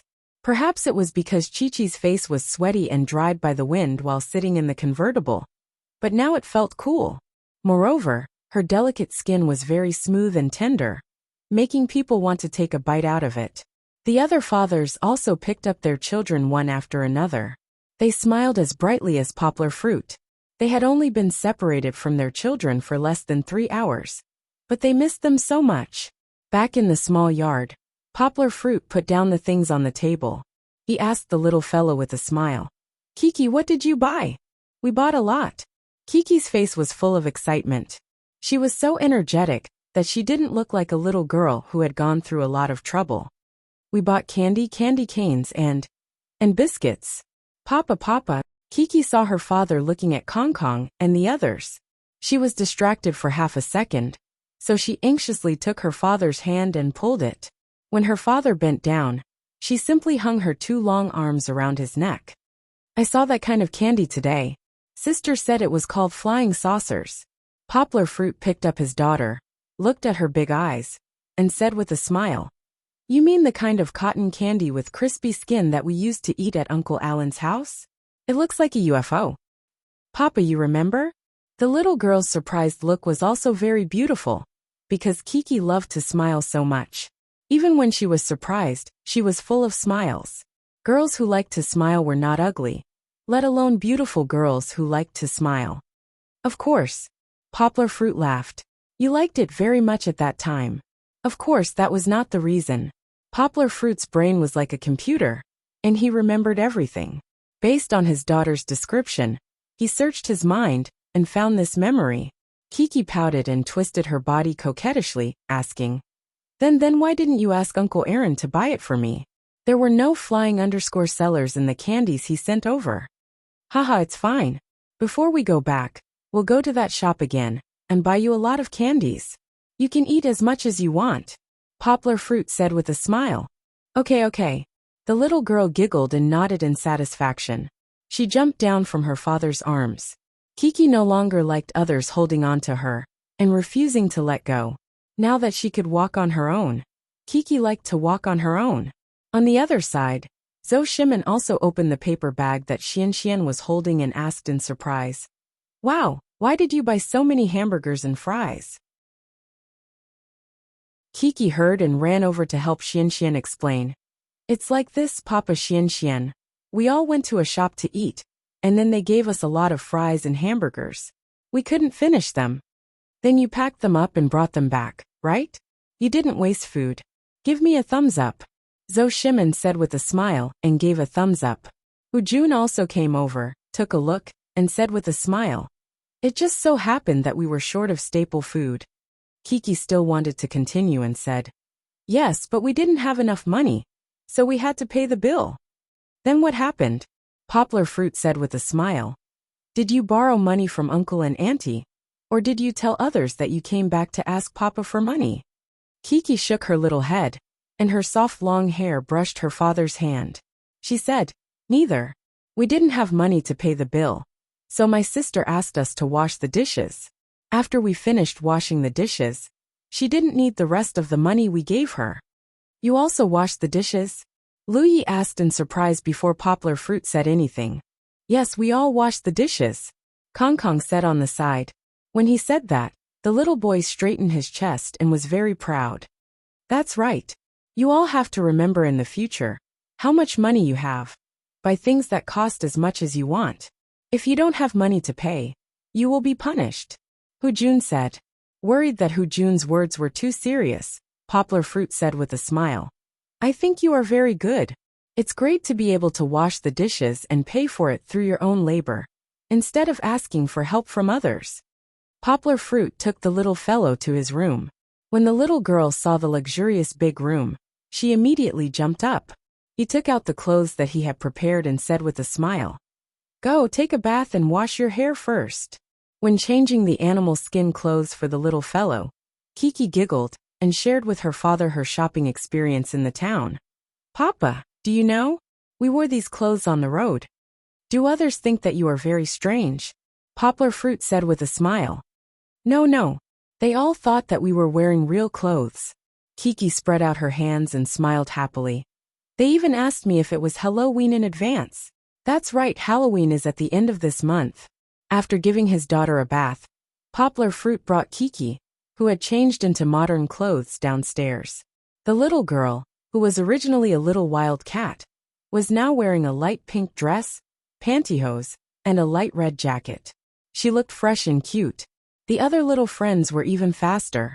After all, it was easier for boys to take a bath and change clothes than girls. Zhou Shimin and Lin Yongjian were tidying up the snacks and table, while Hu Jun and Lu Yi transformed into chefs and went into the kitchen. Poplar Fruit also went into the kitchen and asked with a smile, "What am I in charge of?" "I've already prepared it for you." Hu Jun was wearing an apron and holding a spatula. He turned his head and smiled. "You are in charge of roasting the chicken wings." Lu Yi was washing the vegetables. He also had vegetables that he wanted to cook. He smiled and said, "Poplar Fruit, they keep saying that they want to eat the barbecue made by Uncle Poplar Fruit. That's because barbecue may seem simple, but it was very difficult to make it taste good. Some people might even be undercooked or burnt, not to mention the taste. However, where was the grill here?" Poplar Fruit waved his hand and smiled. "There is no grill. Looks like we can only use an oven." Using an oven, there was no way to control the temperature and time. After all, the time of the oven was set from the beginning. Poplar Fruit could not adjust it during the barbecue process. Poplar Fruit could only cut the chicken wings at the beginning, mix the best sauce, soak them for half an hour, and then send them into the oven. Although it's not the best, it shouldn't be bad either. Poplar Fruit took off his gloves as he smiled at the group of children who were waiting by the side, drooling. "Let's go, let's not stay here. Don't worry, there will definitely be good food for all of you." At noon, they sat around the table and happily ate a not-so-sumptuous lunch. In the afternoon, they would begin a new mission. Chapter 1470. Poplar Fruit originally thought that Fong Beibei and the rest of the group of mothers would appear today and join them in the game. But they did not. In the afternoon, on the bus to the farm, Poplar Fruit still did not see them. The main reason was that after taking an afternoon nap, Kiki, who had calmed down a little from her excitement, missed Fong Beibei a little. Taking advantage of the fact that they were not in the state of recording, Poplar Fruit ran to the front to ask the choreographer, who was riding with them. The choreographer smiled and said, "They won't be coming today. They will only be recording tomorrow. Don't worry, they will give you phones to contact your families tonight." It seemed that Poplar Fruit had misunderstood. This time, the group of mothers did not directly participate in the recording of the second and third day like the previous time. However, this program was originally about where do you go?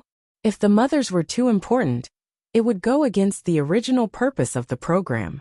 When Poplar Fruit returned, he passed the news to Kiki. The little girl was still a little disappointed. However, this disappointment was diluted by surprise a few minutes later. The farm that they had arrived at was too beautiful. It was either a small forest in picturesque disorder, or a neat and beautiful meadow. There were even people riding horses in the meadow, herding round woolly sheep. "Kangaroos, kangaroos!" Kiki shouted happily. The sharp-eyed little girl could see from afar that there were kangaroos that were encircled in a large meadow. If it were not for Poplar Fruit holding her hand, Kiki probably could not wait to run over. Everyone gathered in front of the village chief and listened to the village chief's usual welcome speech. The village chief was really interesting. Every time he went to a place, he would act like the owner. But that was also true. Otherwise, why would he be called the village chief? "Babies, the village chief has a question to ask you." The village chief smiled and said, "If you were to choose a pet, what animal would you prefer?" The village chief had already predicted what the children's answer would be. It would definitely be a cat, a dog, or a more special one, a parrot, etc. However, just as he finished speaking, the children in front of him shouted one after another, "Village chief! Village chief!" Only Kiki was more honest. She raised her arms and said with a smile, "Panda, I like pandas."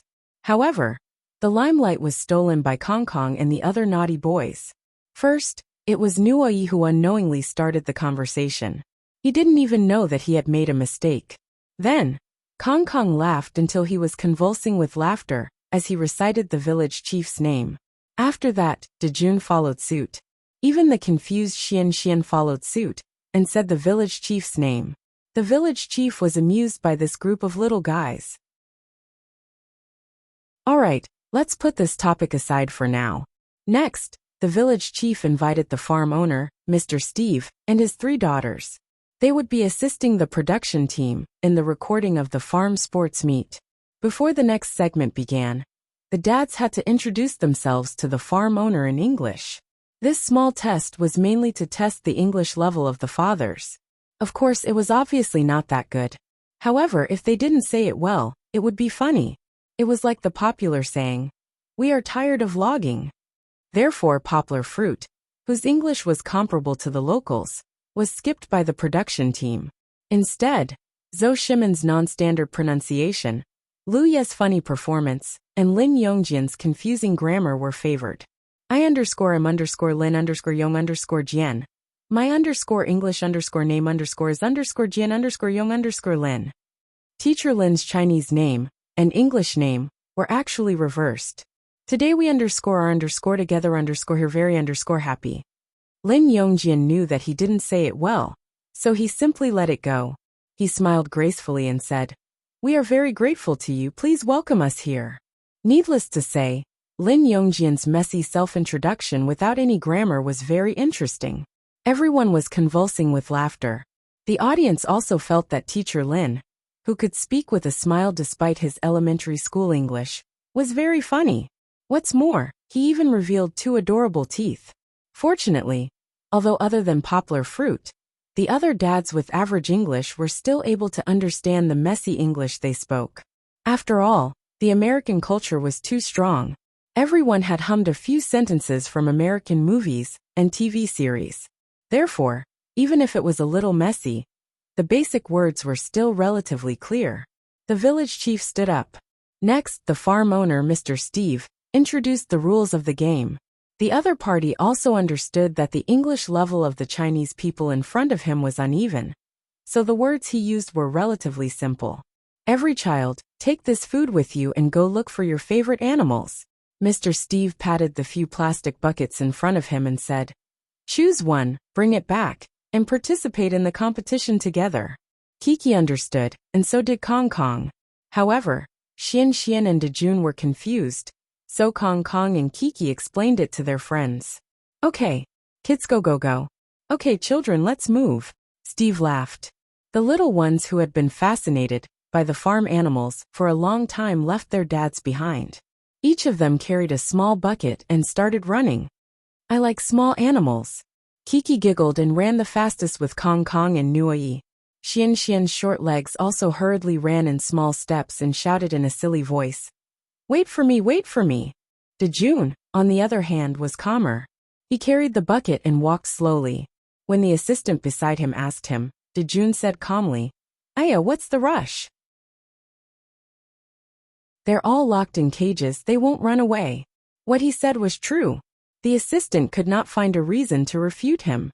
Kiki, who ran the fastest, was immediately welcomed by the army of animals. Woof woof. 2 chow chows, one big and one small with black and white fur, ran over. "Wah dogs!" Kong Kong, who was behind, shouted happily, but her pace slowed down. These 2 chow chows. The big one was definitely heavier than her, and looked a little scary. Although Kong Kong liked dogs, who knew if this big dog would bite people? Only Kiki did not slow down, and ran forward to welcome them. Miraculously, the 2 chow chows that ran over were not hostile towards Kiki. Instead, they intimately surrounded Kiki and sniffed Kiki's scent. Kiki, I like dogs too." The little girl excitedly stretched out her hand to pet the chow chows. Not only did the chow chows not hide, it stopped its bouncing body and quietly lay there, letting Kiki pet its head. It even squinted its eyes in enjoyment. The other chow chow saw this and ran in front of Kiki. It flipped its body, 4 feet in the air, and exposed its soft belly.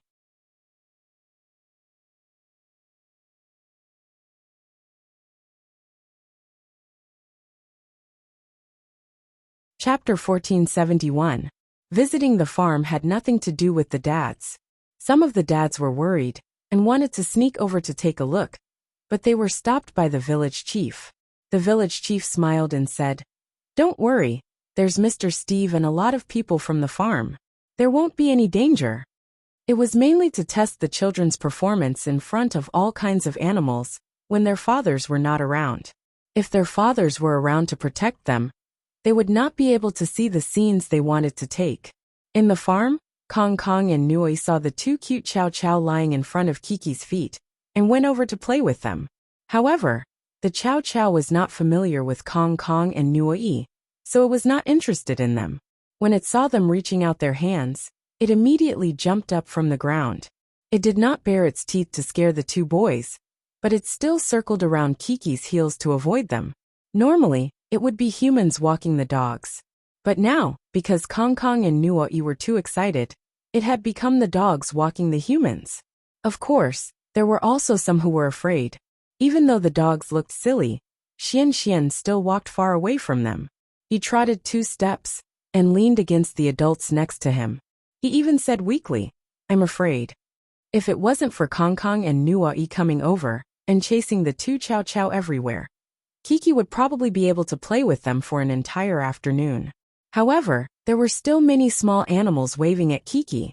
Chi-Chi had a chance to take a look and was immediately attracted. She happily carried the small plastic bucket and ran forward. "This is Piggy. This is a lamb. Ah, I see an ostrich." Kiki couldn't help muttering to herself as she watched. The little girl was delighted to see the ostrich and quickly ran over. "Bye-bye." As soon as Kiki's figure appeared, the 5 or 6 ostriches in the cage eagerly surrounded her and looked at Kiki. "Hello."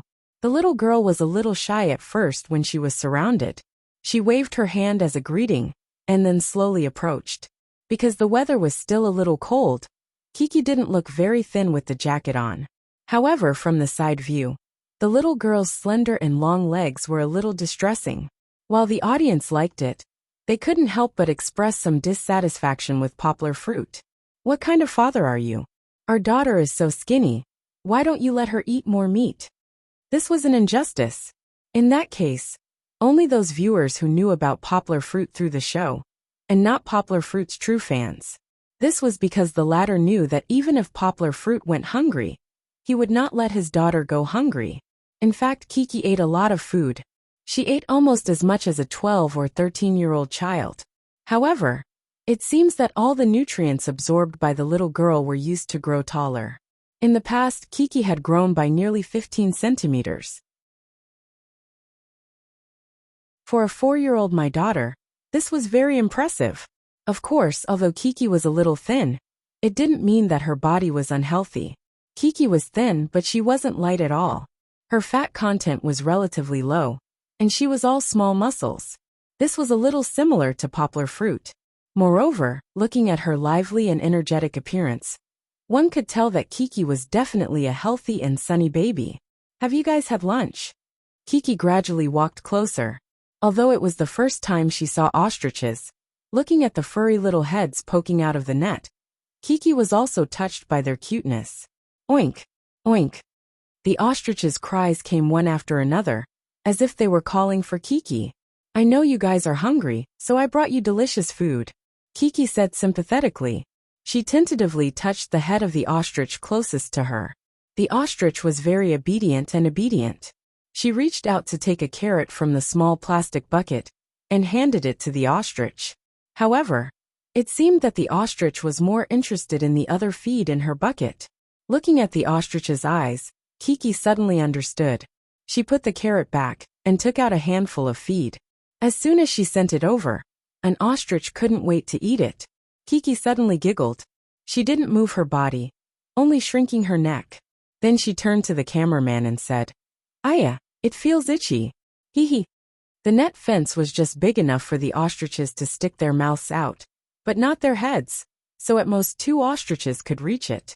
The ostriches crowded around each other to stick their heads out, almost squashing the innermost one. "You guys can't bully your friends." The feed in Kiki's hands was quickly finished. The little girl pouted unhappily and reached out to pat the ostrich that was squeezing the most fiercely. She said, "You guys have to line up. You can't cut the queue. Also, you've already eaten. You have to go to the back." Listening to the little girl's nagging, the ostriches blinked their big eyes in confusion and turned their heads to look at her, as if they were curious about what Kiki was saying. However, soon a miracle appeared. The ostriches were in a mess and began to move their positions.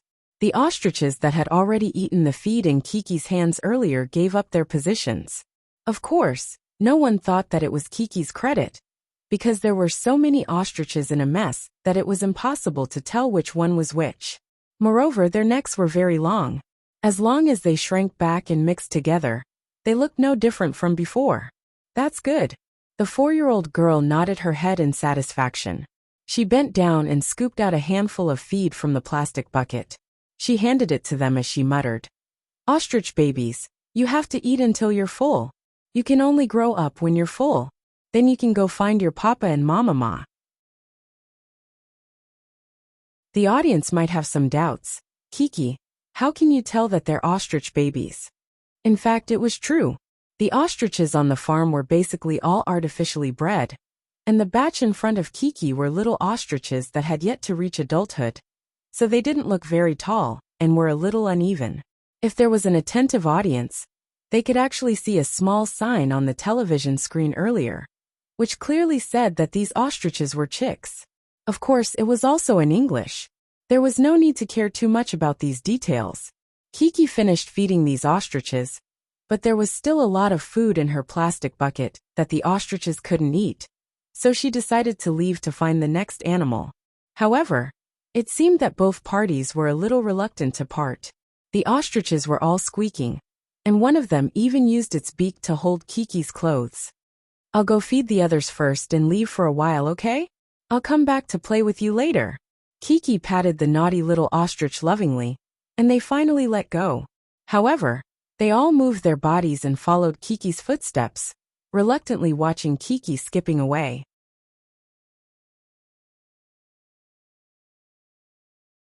Chapter 1472. I actually like baby ostriches very much. Kiki walked forward. When she heard the cameraman's question, she turned her head and smiled. "But I have to take care of the other small animals first. They haven't eaten yet."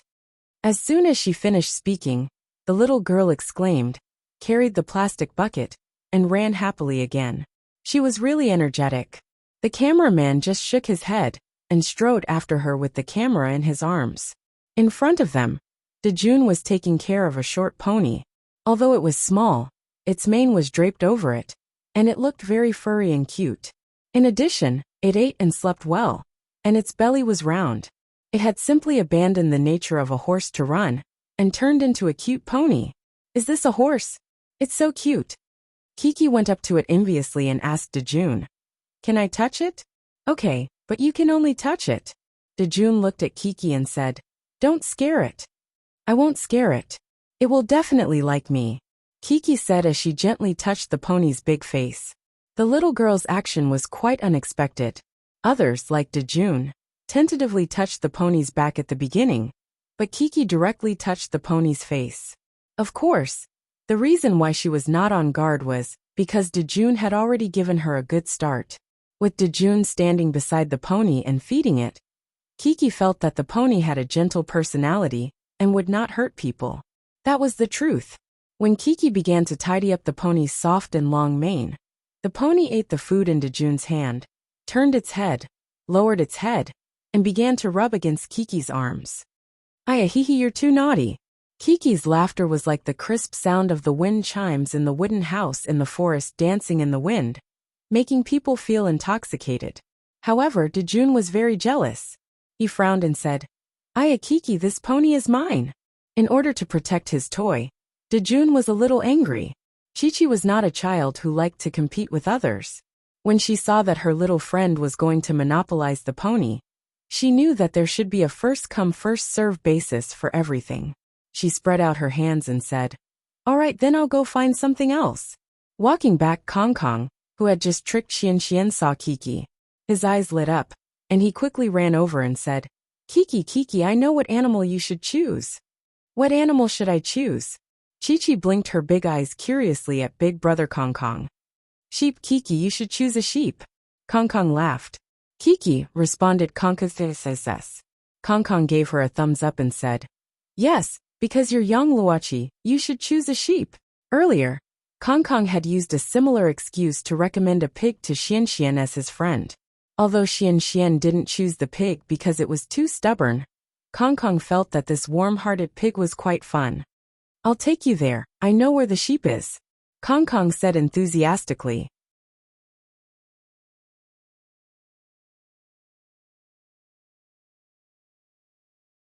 When they arrived at the sheep pen, Kiki was a little confused because the sheep in front of her was beyond her knowledge. It was tall, strong, and not as fluffy as other sheep. Its hair was very short, and it was black all over, probably because it often rolled in the mud. Brother Kong Kong, is this a cow? Kiki looked at the two small horns and asked in confusion. This is a sheep. Kong Kong had already confirmed before, so he said solemnly. It's a cow. Kiki said disapprovingly. She said, Brother Kong Kong, have you forgotten the sheep we saw in Shishan? They all have long beards and they bleat. Perhaps it was due to Chi-Chi's voice, but the moment the little girl's voice fell, the bull-like goat opened its mouth and bleated twice. It was as if the atmosphere had turned awkward all of a sudden. Chi-Chi looked at it in confusion for a moment before admitting helplessly, All right, it's a sheep. After feeding the cow sheep, Kiki did not follow Brother Kong Kong's suggestion to choose it as her friend for the competition. Instead, she continued to walk forward. There were too many animals here, and there were even a few sheep pens. Kiki saw Nuoi competing with a few lambs that really looked like sheep. There was also the little rabbit. Although Chi-Chi liked it very much, she continued to walk forward after taking a look. As she walked, she explained to the cameraman, Xian is inside. I don't want to go over. Why? Because if Xian chooses the small rabbit, I can't choose it, Kiki said. And Xian is so afraid of big animals, so I'll leave the obedient rabbit to him. What a kind-hearted little girl. However, the girl started running again. She saw the kangaroo she had been looking for. Kangaroo! The girl ran so fast that Steve, who was worried that the kangaroo would punch her, quickly ran over and accidentally entered the camera. Be_careful. However, fortunately, the kangaroo did not have any hostility towards the girl who suddenly appeared. In this farm where people came and went, they were used to the existence of humans. What's more, Chi-Chi was born with a kind of magical animal affinity. Soon, Kiki was surrounded by a group of kangaroos. Even Steve, who was standing beside Kiki to protect her, was squeezed by the kangaroos' butts. They're so cute. Kiki looked at the kangaroos' small heads that did not match their bodies. They were indeed cute now. But Steve was very nervous because the kangaroos' temperament was not like their simple and honest appearance. They were violent maniacs who loved boxing. Don't provoke a kangaroo. A kangaroo would not reason with you. And with its short hands and powerful legs, no one could withstand its punches and kicks. Haven't you seen many online videos where a kangaroo KO'd a boxer in a few moves? The ignorant were fearless. Kiki picked up her plastic bucket and began to distribute food to the kangaroos. Are you hungry too?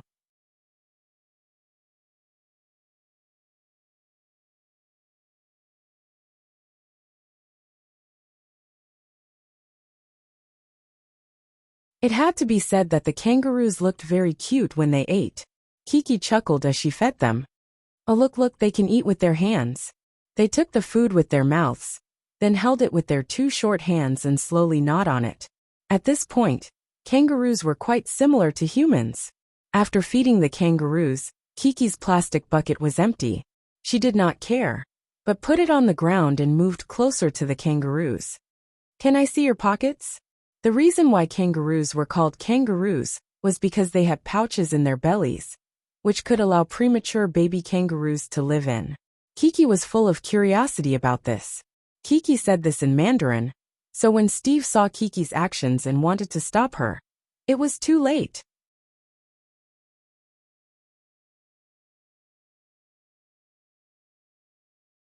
Chapter 1473. Don't. Steve's reminder was still a step too late.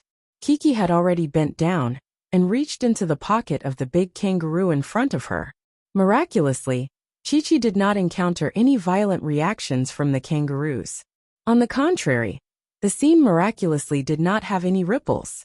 The kangaroos were still eating what they were supposed to eat. Even Steve's exclamation did not affect the mood of the kangaroos. In fact, even if Kiki did not have any problems, the video would have been cut out by the program team and would not have eventually appeared on television.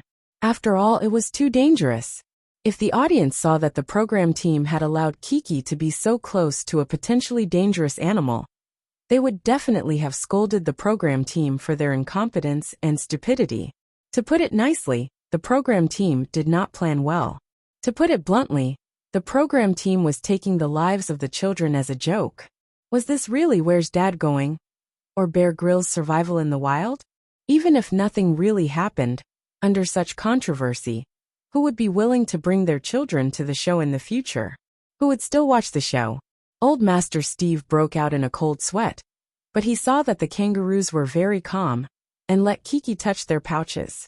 The kangaroo that was touched even opened its mouth slightly and smiled, as if it was enjoying it. What was going on? Old Master Steve saw that Kiki was about to throw herself into the arms of the kangaroo, and then reached into the kangaroo's pouch, but the kangaroo was indifferent. Its two forelimbs were slightly closed, as if it wanted to hug Kiki. Well, Old Master Steve felt that his common sense had been challenged. Although these kangaroos were domesticated, after all they were not cats and dogs. They should not be so docile, right? The mother kangaroo was so happy to let others touch her pouch. It was no less than a tiger with its back to a human, and then said flatteringly, come on, spank me. It's so comfortable." Kiki finally stepped back. She giggled and gave the big kangaroo a thumbs up. As if it felt that it was being praised, the big kangaroo propped its tail on the ground, then leaned back, squinted its eyes, and looked up to the sky with a silly smile. This brave and fearless big sister kangaroo, have you lost your moral integrity?" Kiki had a lot of fun playing with the kangaroos. She even imitated them by jumping and running for a while. She even wanted to bring them back to participate in the competition as her little friends. Unfortunately, Old Master Steve did not allow it, because these guys were really not something that children could control. Even with him by his side, Steve could not guarantee his own safety. In fact, Steve had made the right choice. The kangaroo was very friendly to Kiki, but that did not mean that it would open its arms to other children. Kiki felt a little regretful, but she did not insist on it with the adults. She pacified the kangaroos, who had become a little restless because of her departure. Kiki walked back. Chi-Chi hadn't forgotten that she had left a promise at the very beginning of this place. The little girl carried the small plastic bucket and ran like a gust of wind to the first fence she saw after entering the farm. Inside the fence, the ostriches had already lined up neatly in a row, like an ostrich army, waiting for Kiki's inspection. Of course, the height was uneven, and it was obvious that they were not well trained. "Haven't you eaten enough?" Kiki asked puzzledly as she held the barbed wire of the fence with one hand and gently touched the head of the nearest ostrich with the other hand. "Oof, oof." The ostriches cried out at the same time. Listening to the noise, it was as noisy as pigs being slaughtered. Okay, I understand." Kiki giggled. "You are not hungry, but you want to go out with me to play, right?" The ostriches paused when Kiki spoke and looked at Kiki. Then, not long after, they began to cry out again. "You all want to go out, but I can only take one with me," the little girl said worriedly. The audience's feelings were still separated by a screen, so it was far less intuitive than the cameraman's. He stared dumbfoundedly at Chi-Chi, who was talking to herself like she was sleep-talking. But the ostriches in front of him seemed to really be responding to Chi-Chi. Oof, oof, oof. Suddenly, the ostriches in the fence were in a commotion, and there was a tendency for them to huddle together at the door. "Don't quarrel, don't fight." The little girl anxiously waved her hand and said, "My papa said that we should respect the old and love the young. So, I have decided. I want to choose the youngest among you, Didi." Looking in the direction of Kiki's finger, the ostriches turned their heads and looked at the little ostrich in the middle. It was not too small, about the same height as an adult, but it was still short compared to the big ostriches, which could grow up to 3 meters tall. Among the group of baby ostriches, it was also the smallest one. When the other ostriches lowered their heads dejectedly, it raised its head high and cried out excitedly, "Don't be sad." With the help of the farm workers, Chi-Chi put a leash on the little ostrich, while comforting the other ostriches who were reluctant to part with the ostrich. "I'll tell Mr. Steve to bring you out to play more often." She didn't know whether the ostriches understood or not, but they were still in low spirits. They sadly watched Kiki leave with the little ostrich. At the gate of the farm, The children who had found their friends gathered together. At this time, everyone saw that each child had chosen a different animal companion. Kong Kong chose for a long time, and chose the Chow Chow that had welcomed them at the gate at the beginning. Nuai chose one of the two lambs that he had been struggling with for a long time. And Xian Xian chose the rabbit that Kiki had last seen him squatting in the circle of rabbits. What surprised the audience the most was Dejun. In everyone's impression, Dejun was the most timid boy, but he had quietly led a pony over. Although it was a pony, the pony was still a head taller than Dejun. It was also so burly like a short mountain of meat. Of course, the pony's temperament was quite gentle. Wherever Dejun led it, it would follow. The children were having so much fun. Some were sharing their experiences with their good friends, while others were busy improving their relationships with their new friends. Anyway, their mouths were chattering nonstop. Finally, the farm owner's huge tractor trailer arrived. The children led their animal companions up the steps to get on the trailer. The trailer was so big that it was spacious enough, even for more than 10 adults, let alone the children. However, Dejun's pony couldn't get on the trailer. It was tied to the back of the trailer, and followed the slow trailer. It couldn't be mistreatment. The pony liked the feeling of running.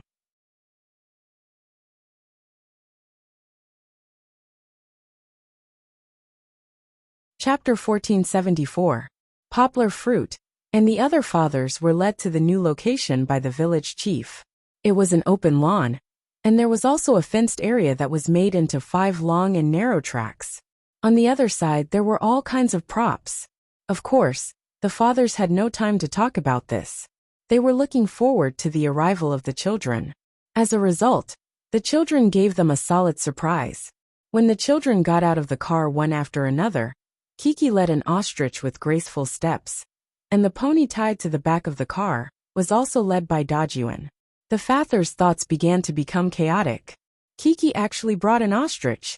Zhou Shimin saw that Xian Xian was only leading a well-behaved rabbit, and he was relieved. Instead, he patted Poplar Fruit's shoulder and laughed. Poplar Fruit was really a little scared by Kiki's audacity. Of course, it could not be said that he was scared. Kiki actually brought an ostrich back, which was both unexpected and reasonable. It was unexpected because at first, he thought that Kiki would at most bring some cats, dogs, ducks, or rabbits. Poplar Fruit never thought that such a big ostrich, which was even taller than Dajuan's pony, would bring an ostrich. But he knew his daughter's interests and hobbies. This little girl was full of strong interest in all kinds of animals since she was young. In the past, when they went to the zoo to play, Kiki was excited from the beginning until the last second when she left the zoo. If there was a tiger on the farm, and it was merciful and did not eat the little girl, maybe Kiki would bring it over. Popeye chose this. Kiki led the ostrich over and said happily. As for the long-necked, small-headed creature, it looked at Yang Guo with its big eyes. Suddenly it made 2 woo-woo sounds. Yang Guo didn't know if it was a greeting or something else, but she had done her part. After that, she no longer paid any attention to Yang Guo, and leisurely moved her 2 bamboo-like legs, gracefully pacing around Chi-Chi. That's what an ostrich is. Even if he obeyed Kiki, the arrogance and vigilance in his bones would not be erased. The arrival of the children and their animal companions made the atmosphere in the field much more lively. However, soon, the limelight was stolen by the alpaca led by the village chief. Alpaca, the legendary grass mud horse, had actually appeared in front of everyone. Village chief, can I exchange with you? Kong Kong shouted as she raised the leash holding the Chow Chow in her hands. Sorry, I can't. The village head chuckled. He could see that the little ones were very interested in the alpaca beside him. Just as he was smiling proudly, suddenly, the alpaca gave the village chief a strange look, as if it was not interested in the man beside it. Pooh! This was not the laughter that everyone could not help but laugh. Almost no one was mentally prepared, and could only watch as the village chief was sprayed with saliva by the alpaca. Ha ha ha ha! Seeing the village chief being unlucky, the father and children laughed heartlessly. On the other side, Lu Yi even started singing. A mythical beast is not something you can hold as you wish. It attracted another round of laughter. No one deliberately mocked him, nor did anyone become angry out of embarrassment. It was just a mutual teasing between friends. Unknowingly, whether it was the adults or the children, their relationship with the village chief had become so close that they could joke around without caring. However, after this episode, it might be difficult for them to see each other again. They really hoped that their friendship could last forever in each other's hearts. With no other choice, after a pause, the village chief got someone to lead the mythical beast away. Then, he took a towel and wiped his face, wiping off the mythical beast's saliva before he could speak again. However, the Two-Face program team did not let go of the scene of the village chief making a fool of himself. The viewers in front of the television were lucky to see the entire scene of the village chief being sprayed. Naturally, seeing the village chief in trouble, the children also understood. They shrunk their heads, especially Kong Kong. They no longer dared to make any requests to exchange with the village chief. The village chief even chuckled and pointed at Kong Kong. Look, Kong Kong doesn't dare to speak anymore. The laughter stopped, and the village chief returned to the main topic. He let each child introduce their little friend. Mine is called Guai Guai. Kiki was the first to speak. The little girl's face was full of smiles. She said enthusiastically, as if she was presenting a treasure. Because it sounds like Guai Guai, and it's also very obedient. Hearing everyone's kind laughter, Kiki stuck out her tongue in embarrassment. However, Kiki's explanation was not very accurate. When did an ostrich sound like Guai Guai? Even if it was Gua Gua, it was still the sound of a duck. Kiki's Guai Guai seemed to know how to cooperate with her. Everyone knew that it was a kind of Gua Gua sound. It sounded a little like a voiceless consonant.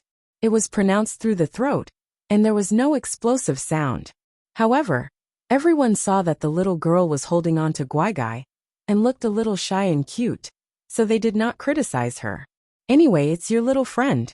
You can say whatever you want.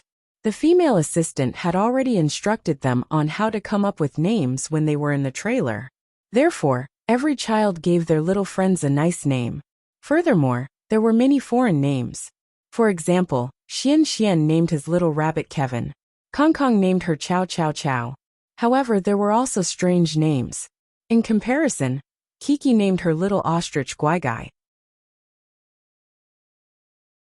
It could not even be considered a strange tale. For example, Dejun named his little pony Tyrannosaurus Rex. This name was very domineering. It was very suitable for boys of Dejun's age. Moreover, coincidentally, if one looked at it from another angle, this short little fat pony had a long mane. It gave off a funny feeling like a Tyrannosaurus Rex. There was also Nuyi's little lamb. This one of mine is called Wong Wong. Looking at his serious look, it felt like he was speaking nonsense in a serious manner. I give this name to all the animals I like, Wong Wong. Everyone laughed, but thinking about it carefully, it was true. Whether it was the elephant in Wild Elephant Valley, or the puppy in the previous episode, or many times before, Nuyi had always loudly told others that a certain animal was called Wong Wong. Nuyi had even honestly said that he had a little hamster at home, also called Wong Wong. Oh, your family is called Wong Wong. The village chief laughed. Then what do you call your father? Hu Jun mischievously answered. Also called Wong Wong. Lu Wong Wong smiled without saying a word. He had been implicated for no reason.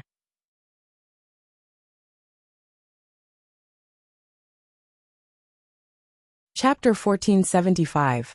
Soon, it was time for the children's first race of the day. Of course, it was also a race related to the animal companions that the children had chosen. Next, babies, you will start from the starting point. You will lead your new friends and run a race together. The purpose of this race is to test the degree of tacit understanding between the babies and your new friends. The village chief said with a smile. This was pure nonsense. The children had not spent more than half an hour with the animals they had chosen. How could they have a tacit understanding? Of course, Kiki and Sweetheart were an exception. Although it was nonsense, the race still had to start. Having played the game so many times, the children were very familiar with the process of the program.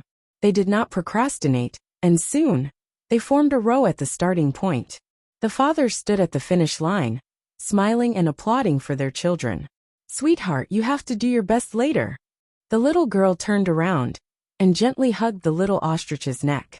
She even rubbed her little face against it. The cameraman and the fathers were sweating profusely. Fortunately, the little ostrich was very obedient. Just like the name that Kiki had given it, it did not angrily peck Kiki's delicate face. Hey hey! The little ostrich finally responded to Kiki's expectations. Its eyes were sparkling, and there was a feeling of soaring fighting spirit. Don't forget, ostriches were the fastest birds in the world. They could not fly, but they were super good at running. Their usual speed was 80 kilometers per hour, and when they sprinted, they could reach 90 kilometers per hour. Even if the ostrich that Kiki had chosen was far from being an adult, its natural love for running was imprinted in its bones, making it have a kind of explosive passion for racing. It was more than just awesome. It was showing that it was going to do its best. Everyone get into position. The village chief pretended to shout at the starting point. Get ready, run. As soon as he finished speaking, Kiki moved her two slender legs under her short gauze skirt and ran out like an arrow leaving the bow. Come on, come on. At the beginning, the fathers at the finish line were shouting. Their voices were very loud, but it was unknown who they supported. On the other hand, the children were focused on their race. On the track, there were many situations. Kong Kong was fine. He ran for a while and used the rope to restrain the Chow Chow. The Chow Chow obediently followed him. Moreover, the dog's movements were very rhythmic. It looked very agile and beautiful. Xian rushed out excitedly, but after only 2 steps, he looked back and saw that his little rabbit was still eating grass, as if it was still in its own world. Dejun also rushed out, but his Tyrannosaurus Rex was still in place. The pony was much heavier than Dejun, so when Dejun ran out, he was pulled back by the rope and fell to the ground. The pony was still leisurely swinging its ponytail and standing in place. He had an expression that said, "You guys can play by yourselves, and let me quietly be a handsome man." Nuoi was a little slower. He ran 2 steps and was pulled back by his little lamb. However, he pulled hard, and the little lamb understood and followed. It ran with small steps and didn't run very fast, but at least Wong Wong worked hard. The fastest runner was not Kong Kong and his Chow Chow Chow, but Kiki and Guai Guai. After the village chief gave the order, the little girl ran out. Almost at the same time, as if they had telepathy, the little ostrich also cried out Guai Guai and strode forward with its 2 strong legs. Elegantly and without losing speed, it started to run. Before it ran half the distance, the little ostrich that was running excitedly started to become dissatisfied with its slow speed. Guai! The little ostrich cried out excitedly and actually squeezed forward, pushing Chi-Chi aside and coming to the front. Guai! Guai! The little ostrich looked back at Kiki, as if to say, hurry up, hurry up! Chi-Chi also let out a happy cry and sped up to charge forward. The situation had changed, and it became the little ostrich leading the race. The dads and foreigners who were watching felt a little embarrassed. However, it was a pity that the track was less than 50 meters long, and they reached the end very quickly. After the little ostrich and Kiki collided with the line, they were blocked by the closed fence in front of them, and could only stop resentfully. Guai! Guai! The little ostrich called out twice, as if it was not satisfied yet. Kiki was first, Kong Kong was a little slower, and was second. Then Nuoi, who was even slower, took third. At the back, Xian was coaxing the little rabbit, but the little rabbit ignored him. Little fatty Xian became anxious and pulled the rope, dragging the little rabbit towards the finish line. Xian dragged it over the finish line, as if he was dragging a box. The pitiful little rabbit was dragged upside down without any resistance. Luckily, the rope was connected to a noose that looked like a small vest, and didn't strangle the little rabbit. The little rabbit was still very calm. After it stopped, it continued to nibble on its grass. Xian was fourth. Dejun was more troublesome. He couldn't compete with the T-Rex like Xian, because they weren't even on the same level. He couldn't even pull it. Why was this little pony so stubborn now? Wasn't it quite obedient before? Everyone was a little anxious for Dejun. Luckily, the staff at the side were already prepared. The village chief took a bundle of grass and handed it to Dejun. Yes, use grass. Slowly lead it over. Although Lin Yongjian was watching from the side, he still acted as if he was participating in the race and couldn't help but give advice to his son. Although the outcome was already decided, Dejun still patiently used the grass to lead the T-Rex slowly to the finish line. The ranking of the race wasn't important. The process was what was important. At the finish line, a small incident happened to the children who had already arrived. Nuoi was pestering his father, as if he wanted to bring his little lamb called Wong Wong home. When Kiki heard this, her eyes lit up as she looked at her father. Poplar Fruit's forehead was sweating as he quickly turned his head to look left and right, pretending not to have noticed. Just before Kiki could speak, Lu Yi set an example and said to Nuoi, "All right, but you have to ask for its mother's permission." "All right then. Let's go find Wong Wong's mother." Nuoi had a persevering spirit as he innocently said. Lu Yi was sweating profusely as he quickly added, "And its father, its grandparents, its first uncle and second uncle." As expected of someone who studied acting, his eloquence was as good as a rhyme. Nuoi felt that a large group of the lamb's relatives were rushing towards him, and immediately felt the pressure. He didn't persist and sighed dejectedly. Forget it then." Kiki saw that her little friend had given up and hesitated for a while. She also didn't mention the idea of bringing Obedient home to her father. Luckily,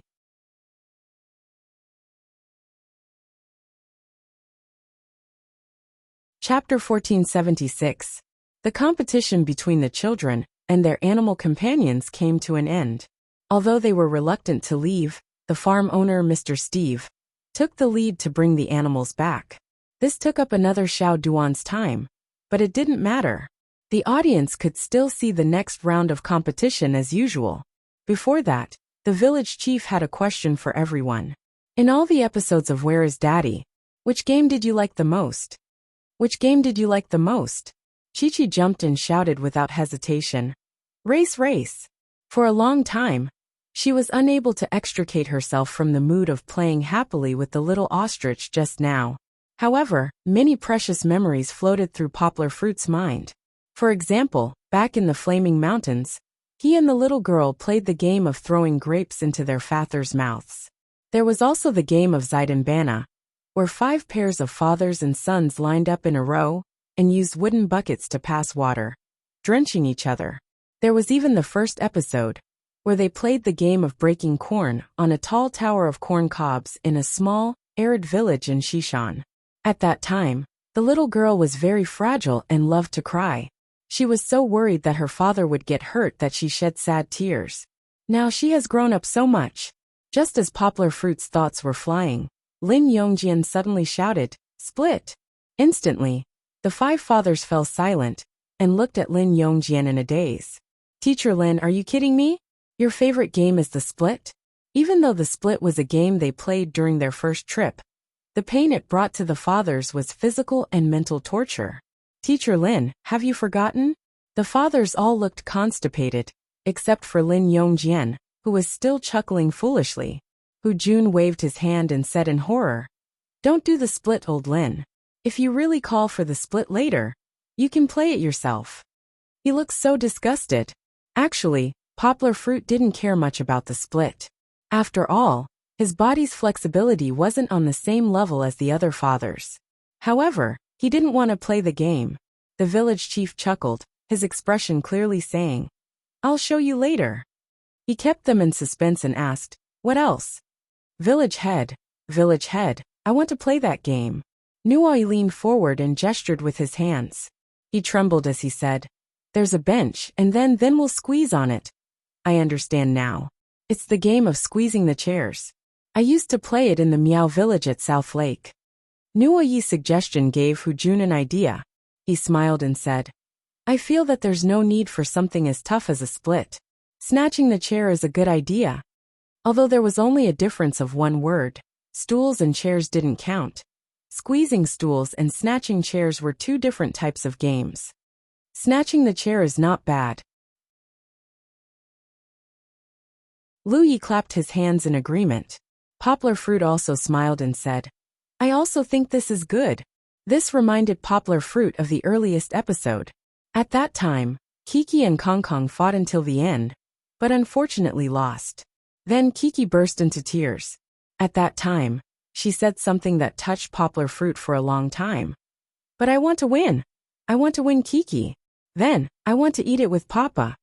That was the first time the little girl showed such a strong desire to win.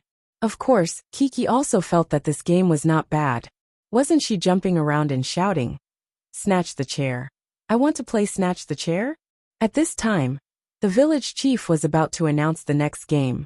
However, at this time, there was a large group of foreigners standing at the side. No matter what, they had to understand the rules of the game, right? Therefore, the program team looked for Poplar Fruit. "Don't you have a translator?" Poplar Fruit pointed at the translator standing behind the director and asked in surprise. In fact, everyone could communicate in English on a daily basis. Only when there was a long speech would they need a translator. The effect is different. Teacher Yang will have to trouble you. The director smiled and explained. Alright, they really had to make full use of every resource. Before they left, they asked the translator to explain to the foreigners. This guest will help with the translation. You may not know him, but a month ago, he translated for our national leader, President Xi. Although there was no such thing as being used by the emperor abroad, and the president was not a big deal in their eyes, the foreigners working on the farm were somewhat surprised to be able to receive the same level of service as the president in real life. The way they looked at Poplar Fruit was different. It was much more enthusiastic than before. Poplar Fruit was not timid. He smiled and waved at the other party. He stood next to the village chief, slightly behind him, ready to play his second role in the program. Well, my dear friends, he said, we will first satisfy Mr. Lin Yongjian's request. Okay. The village chief held back his smile and said mischievously. Half a beat later, Poplar Fruit followed the village chief's voice and translated. His voice was not loud and could not cover the village chief's voice, but it was clear enough for the foreigners on the other side to hear it clearly. The audience could also hear most of it. For words appeared in their minds. Simultaneous interpretation? That's right, it was the highest level of interpretation, simultaneous interpretation. For Poplar Fruit, this was actually just a small practice. The translation was not difficult at all. However, the threshold of simultaneous interpretation blocked 99% of English learners. Therefore, in the eyes of the audience, there was a sense of mystery. There was only one word in capital letters. Awesome. However, the fathers did not care about how awesome Poplar Fruit's translation was. They were chilled by the village chief's smile and suddenly wailed. Ah, you really want to satisfy me? Lin Yongjian smiled innocently. The fathers next to him wanted to drag him to the back and beat him up on the grass. The rules of the split competition were that each side would send out an adult, then use their feet to clamp the small flag on the grass in a split position. The rules saved Lin Yongjian.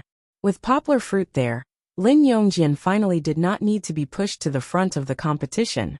As for Poplar Fruit, everyone knew that his physical fitness was the best, so they did not hesitate to let him go out and challenge the opponent's long legs. The opponent was really tall. The average height of Westerners was above 1.75 meters, but this person was 1.85 meters. However, standing next to Poplar Fruit, he still felt a little lacking. There was no language barrier, and they were of similar age. Poplar Fruit and the opponent exchanged friendly greetings for a while. Both sides patted each other's shoulders and started the competition in a harmonious atmosphere. However, there was no suspense in this competition. Although Poplar Fruit went easy on him, he still pretended to cry out in pain. Then, he got Lu Yi and the others to help him clamp down on his feet to pick up the small flag. With his long legs, he was one step faster. Poplar Fruit won the split competition.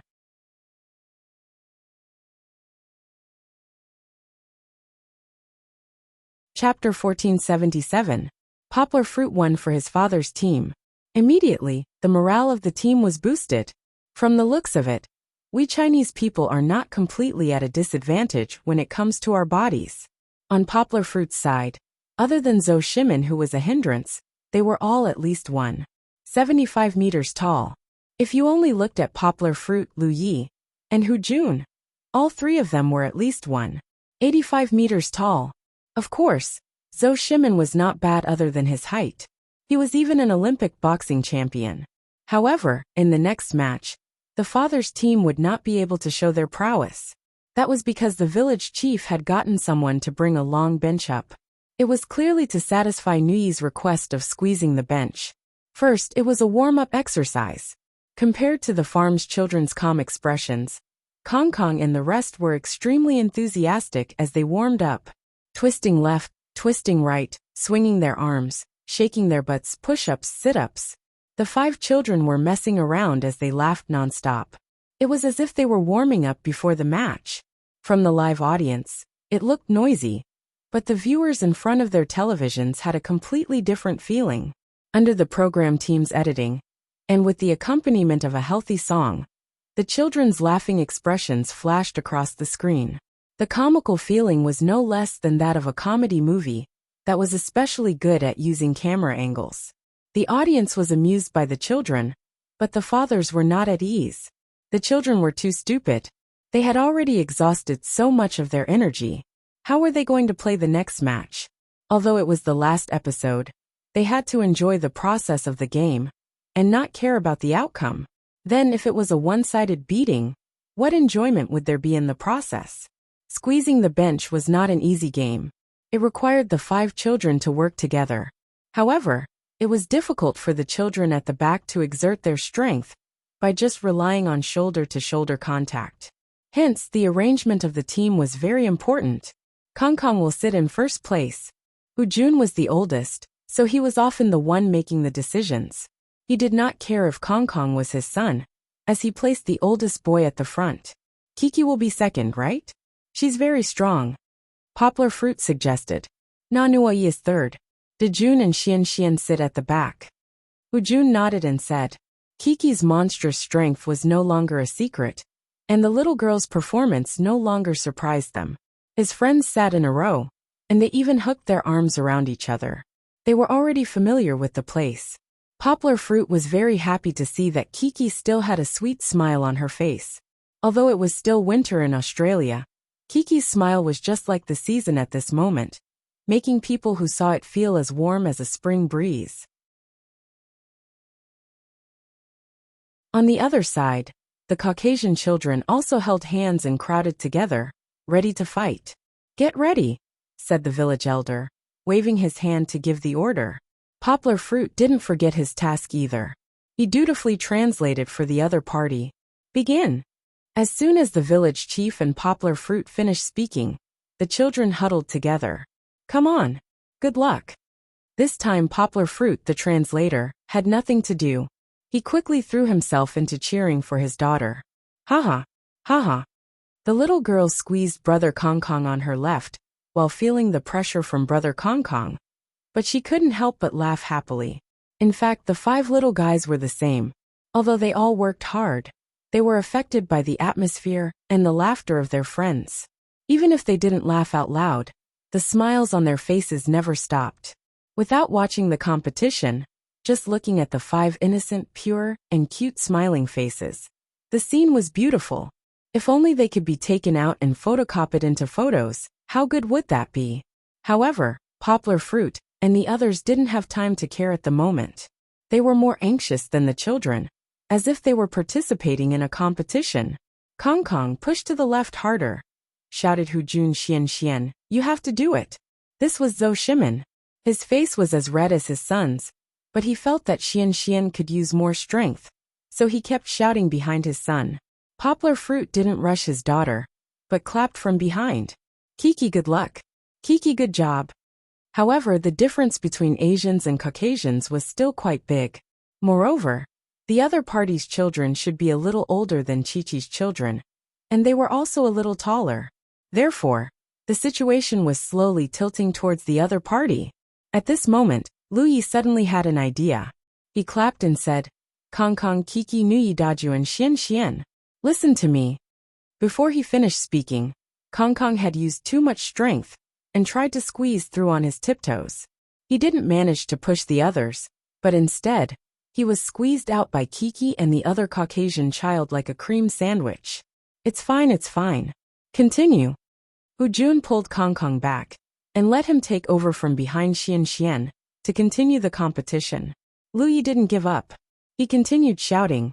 Later, listen to the father's commands. We will shout push together, push together. When you hear a push, push together. It was a bit like the old Irish chant. However, the effect should be very good. In the past, when they played tug-of-war games, everyone would push together according to the same rhythm. It would definitely be better than a messy team. The dads shouted in unison. Let's push it together. Push together. The two words push together were shouted rather quickly, but they would pause for a moment before shouting with a more explosive voice. Push together. Push together. Push together. This kind of very rhythmic shout seemed to have added reinforced cement to the already precarious line of defense of the little guys. They quickly stabilized the situation. They didn't even need to think. As long as they followed the rhythm of the chant and pushed, their strength would be gathered and bring more trouble to the other party. Kiki was sandwiched in the middle. On her left was her opponent, a chubby Caucasian child. On her right were her little friends. The little girl felt uncomfortable being squeezed. However, she still worked very hard. Furthermore, she received encouragement from her little friends and gained strength. She maintained a happy smile as she pushed with all her might. Faintly, it seemed like the children were about to turn the tables. Could they really turn the tables? That was just a fantasy. The opponents were very strong and they weren't idiots. Although they didn't speak the same language, they immediately learned Lu Ye's moves. Push, push. They shouted very rhythmically. When the other party's strength twisted into a rope, Kiki and the others couldn't hold on any longer. That you're tuning in to the Dreamy Chapters YouTube channel. We're so grateful for your support. And don't forget to subscribe to join us on this incredible journey through captivating stories. Your generosity through donations truly makes a world of difference, as it's the primary source of revenue that allows me to expand and enhance this channel for you. Thank you from the bottom of my heart for being a part of this adventure.